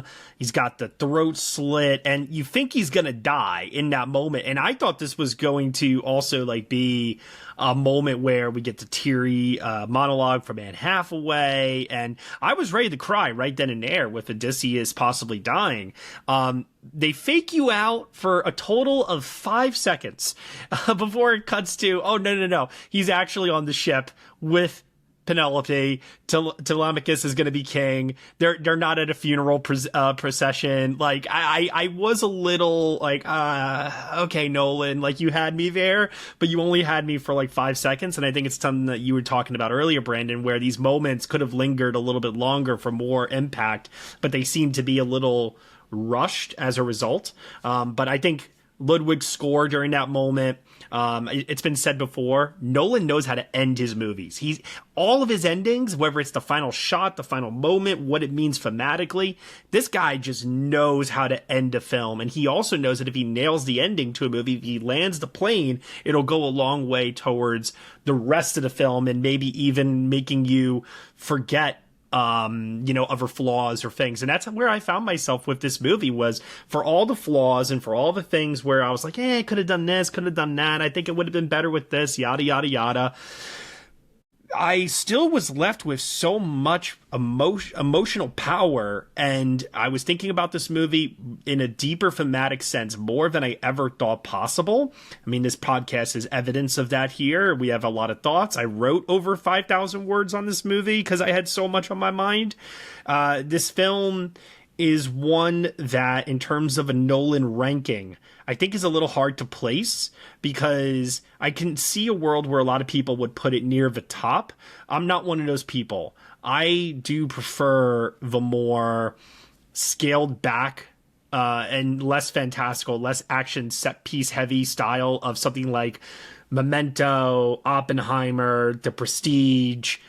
But I appreciate that all the things that I love about those movies are all found in here. In fact, this does kind of feel like a magnum opus for Nolan in some degree, whether it's because he's pushing himself and his crew to their absolute limits in terms of what they could achieve, but also there's so much borrowed from his other films that find their way into this, that, you know, for him to say recently in an interview that he's taking a bit of a break from filmmaking, I think that is extremely wise. Because just like with Tenet, where I felt like, he's gone a little too far, the storytelling is eluding me, I'm not really grasping what this movie is fully doing. And granted, subsequent rewatches have, made Tenet better, as do all of his movies on subsequent rewatches.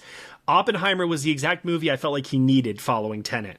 And now, following this, he can't afford to go bigger, in my opinion. He could try, but I don't think that is the right route. I think taking a break and then reassessing and then coming back, maybe in disguise, is the way that he should go with his next film, whatever that is. I think he should try to subvert expectations, maybe do something either he hasn't done before, or maybe even dial it back a little bit, or find a happy medium like Oppenheimer, where it was still epic while dialed back to men just talking in rooms at the same time. Whatever it is he does, I will be there. In Nolan, I trust. As far as a rating and where I rank this in his filmography, I rank it near the top, but not quite at the top. It's like somewhere like maybe 4 or 5 for me in his overall ranking. And part of that is also because, as you all know, I'm very biased when it comes to epic, historical, air quotes, sword movies that deal with men and honor and war and consequences and all that stuff. So this is a 9 out of 10 for me. I think it may not have felt that way on the first viewing. I want to be clear. I wrestled with my rating for this, and Brendan will tell you, I called him and I was like, I think it might be an 8 actually, but I'm glad I rewatched it. I'm glad I've rewatched it multiple times since then, because it's only made me more affirmative in how I feel about this film. So a 9 out of 10 for me. Gio, what is it for you? It is also a 9 out of 10. Okay. Brendan? This is tough. I've really been going back and forth. I'm going to be honest and just say like a very strong 8. Okay. Lauren? It's an easy 9. Josh? It's not a 9. It's a 6 out of 10. Whoa, that was even lower than I thought. I thought you were going to be a 7. Yeah, it's like kind of on the edge, but I think the movie just has too many problems with the flow of the narrative for me, and there are sequences that I genuinely just don't like, that I think are just not well shot, and I haven't had that feeling on a Nolan film in a very long time. And even though I appreciate the thematic commentary that's being offered, I think I got to wade through a lot of stuff that just doesn't really work quite as well for me. So for me, this is towards the bottom of his list. I was going to ask you, where is it in the ranking? Is it like right above Dark Knight Rises? Or it is the third from the bottom for me. But also, I like most of those movies too. So it's sort of relative. Like, it's at the bottom, but his filmography as a whole is so strong that, you know, it's relative speaking. And like a 6 out of 10, I still lean positive on it. I just have so many more issues with its execution that I can't rank it that high, unfortunately. Dan? I feel almost the opposite way of Josh, where I can see all the flaws in the movie, and I think they're like pretty obvious for the most part, but the overall experience of watching this, the overwhelming emotion that I experienced, especially on a second viewing, I cannot deny how well this works for me. And first viewing, I was an 8 out of 10. Second viewing, that is a 9 out of 10 for me. All right. Well, altogether, thanks to Josh's rating, the average is an 8 out of 10 here from Next Best Picture. Maybe I shouldn't have been on that. Ruined the average. It's okay. It's all right. It's always good to have one dissenting opinion amongst us. Not dissenting, to be clear. He's still positive on the movie. That's fair. Yeah, that is fair.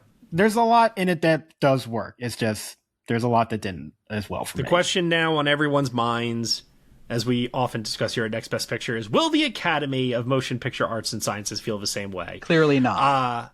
I agree. I'm thinking this is going to get a ton of nominations. Although, don't know about wins. Maybe it's a little early to have that conversation.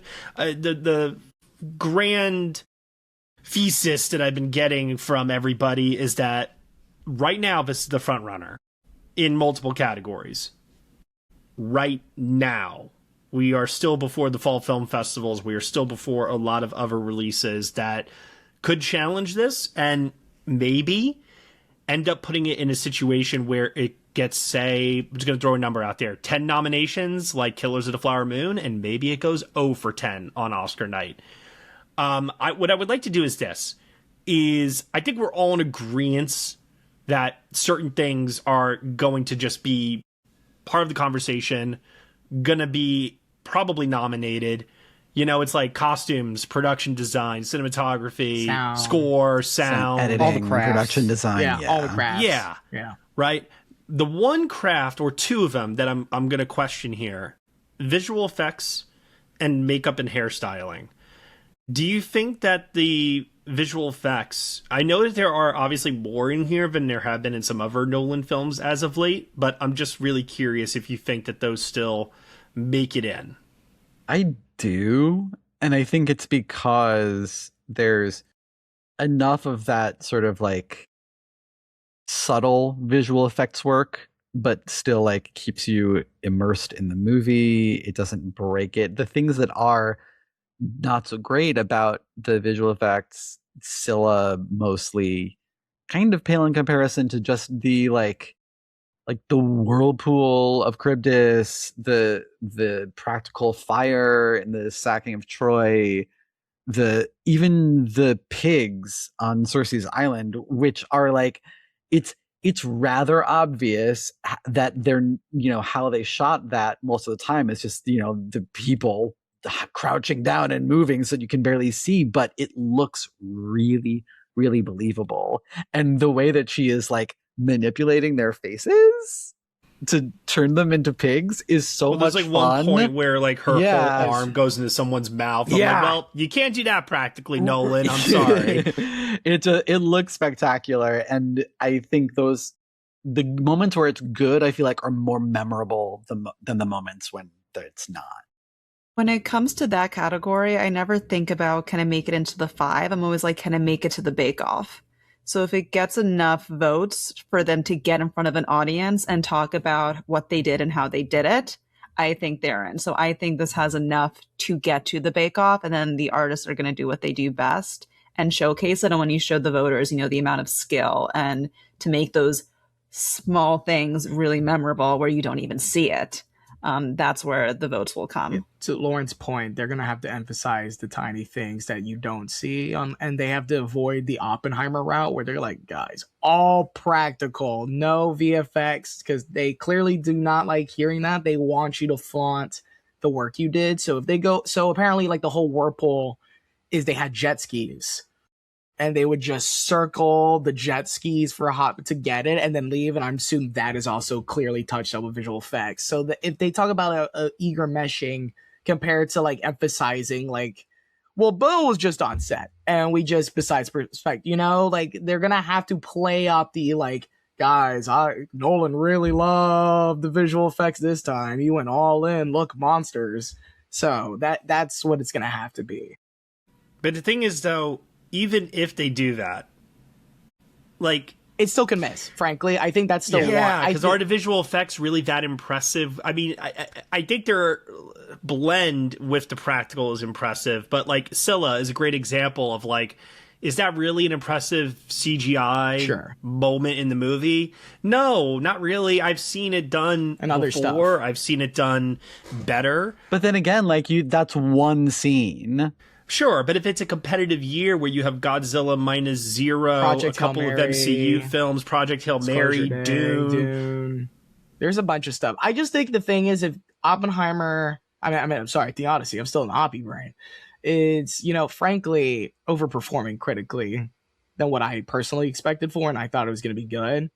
Yeah. But if it's just one of those things, and it was the last few years, the Academy, when they really like a movie, they're just like, we're going to nominate you and give you, that is one of the few categories that I think they will just, especially compared to Oppenheimer, they'll just, we're throwing it in. Compared to something like Song, I think it's going to be more, they're going to have to work. The song is not happening. The song category is so weak this year, and I think you've like, well, Nolan co-wrote a song with Ludwig, who the music branch likes. I think there's enough massaging in there that and then I think the other conversation really that we're going to have, because we feel aligned that it's mainly making everything, is just acting.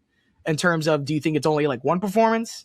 Do you think Damon's in if a bunch of the male actors drop off? Do we think, with the supporting actor thing we talked about a lot, people were like Tom Holland, everyone here is like good, but no. And people were like, no, that's not happening. He's having a great year. No. Everyone is naturally moved to Leguizamo, and it feels like, and it's not going to be the same situation because with last year with One Battle, and I was telling Matt this, when you had Sean Penn was a clear showy performance, an Academy Award winning actor people love, and then people are like, yeah, who was great in that movie? Benicio del Toro. I feel that this exact thing could happen. It's a natural. It's the thing that people have like the most. And I, frankly, before seeing the movie, as a biased, Latino guy, I love John Leguizamo. He's great, fellow Knicks fan. Was not expecting this much of conversation to be around him, and the fact that Brendan and I mentioned the beginning of the movie, and Nolan being like, I'm going to use Eumaeus as one of the people who is spewing his thoughts and relationship and casting the shadow of what Odysseus is and what he represents, at least to Telemachus. I wasn't expecting that. So seeing that, I'm like, oh, this is very Oscar-y. The scene I mentioned with Anne Hathaway to him, the scene when he's reuniting with Odysseus and he's just breaking down, like he has stuff there. It might not be entirely the showiest, but he's an actor that has worked in this business for so long and has worked with so many people that people might just be like, you know what? Your time. The thing that reminds me of One Battle in terms of that is actually supporting actress, because you have the big role, which is Anne Hathaway as Penelope, that feels like shoe-in for prizes, like Sean Penn did in that movie. But then you have every critic with that movie was picking out Benicio del Toro, and with this one, every critic is singling out Samantha Morton. Every single one. I understand, because it is just the one scene, but she is already engendering the kind of passion that gets you a nomination for one scene. And also, I think that scene is like, I feel like when talking to people about the movie, it's about 50-50 whether they think it really kicks into high gear after the Cyclops scene or after the Cersei scene. And if you are in a scene that is like the scene where the movie really gets good or ascends to a higher plane of cinema aesthetics, that's another way that you can get a nomination for a really small part. And the way that critics have been reacting to her so far seems like that's going to be a similar type of big push at the end of the year, like Benicio del Toro got last year. I do think that both her and Leguizamo are in the exact same category of they feel good for right now, and both could reasonably happen later, but there's a whole lot of season still ahead. The two things that I feel much more confident about are Damon and Hathaway. I think actually Hathaway's a lock for this. Damon, I think, is a little bit shakier, but someone brought up on social media Michael B. Jordan's Sinners last year, where that was not a performance that all of us thought, oh yeah, like that's going to get nominated, let alone win the Oscar. Damon is getting some of the best reviews of his career, if not the best he's gotten in well over a decade. I think he could be in that position to, like, if you're going to nominate the film this much and give it this many nominations, how are you not also nominating Odysseus is going to be the level of thinking. It's also the thing where with actor, because it's so early. So like even in the conversation, people are like, what about wins and stuff? Like until Fall Festival happen, and that really alters the playing field, but it's also the time before things start dropping out. What if Tigger is really bad and Tom Cruise bows out? What if, Fjord, it gets Renata and not Stan also, and that it's just too subdued for them? Maybe the Malkovich and Rockwell, maybe they try to do both lead in some weird world, and like it only one gets in or it doesn't work for it. Like it leaves a field open where Damon feels like a consistent person that like feels good to get the nomination, especially other stuff like Rami Malek, man, I love. I'm not seeing people talk about. We've hope dicting, Chituro because of SBC for only pick. Like there's names, there's a lot of names here, but like until we see the movies or until stuff's dropping, Damon at least has the benefit that he is in the movie of the year so far, so he is there front and center.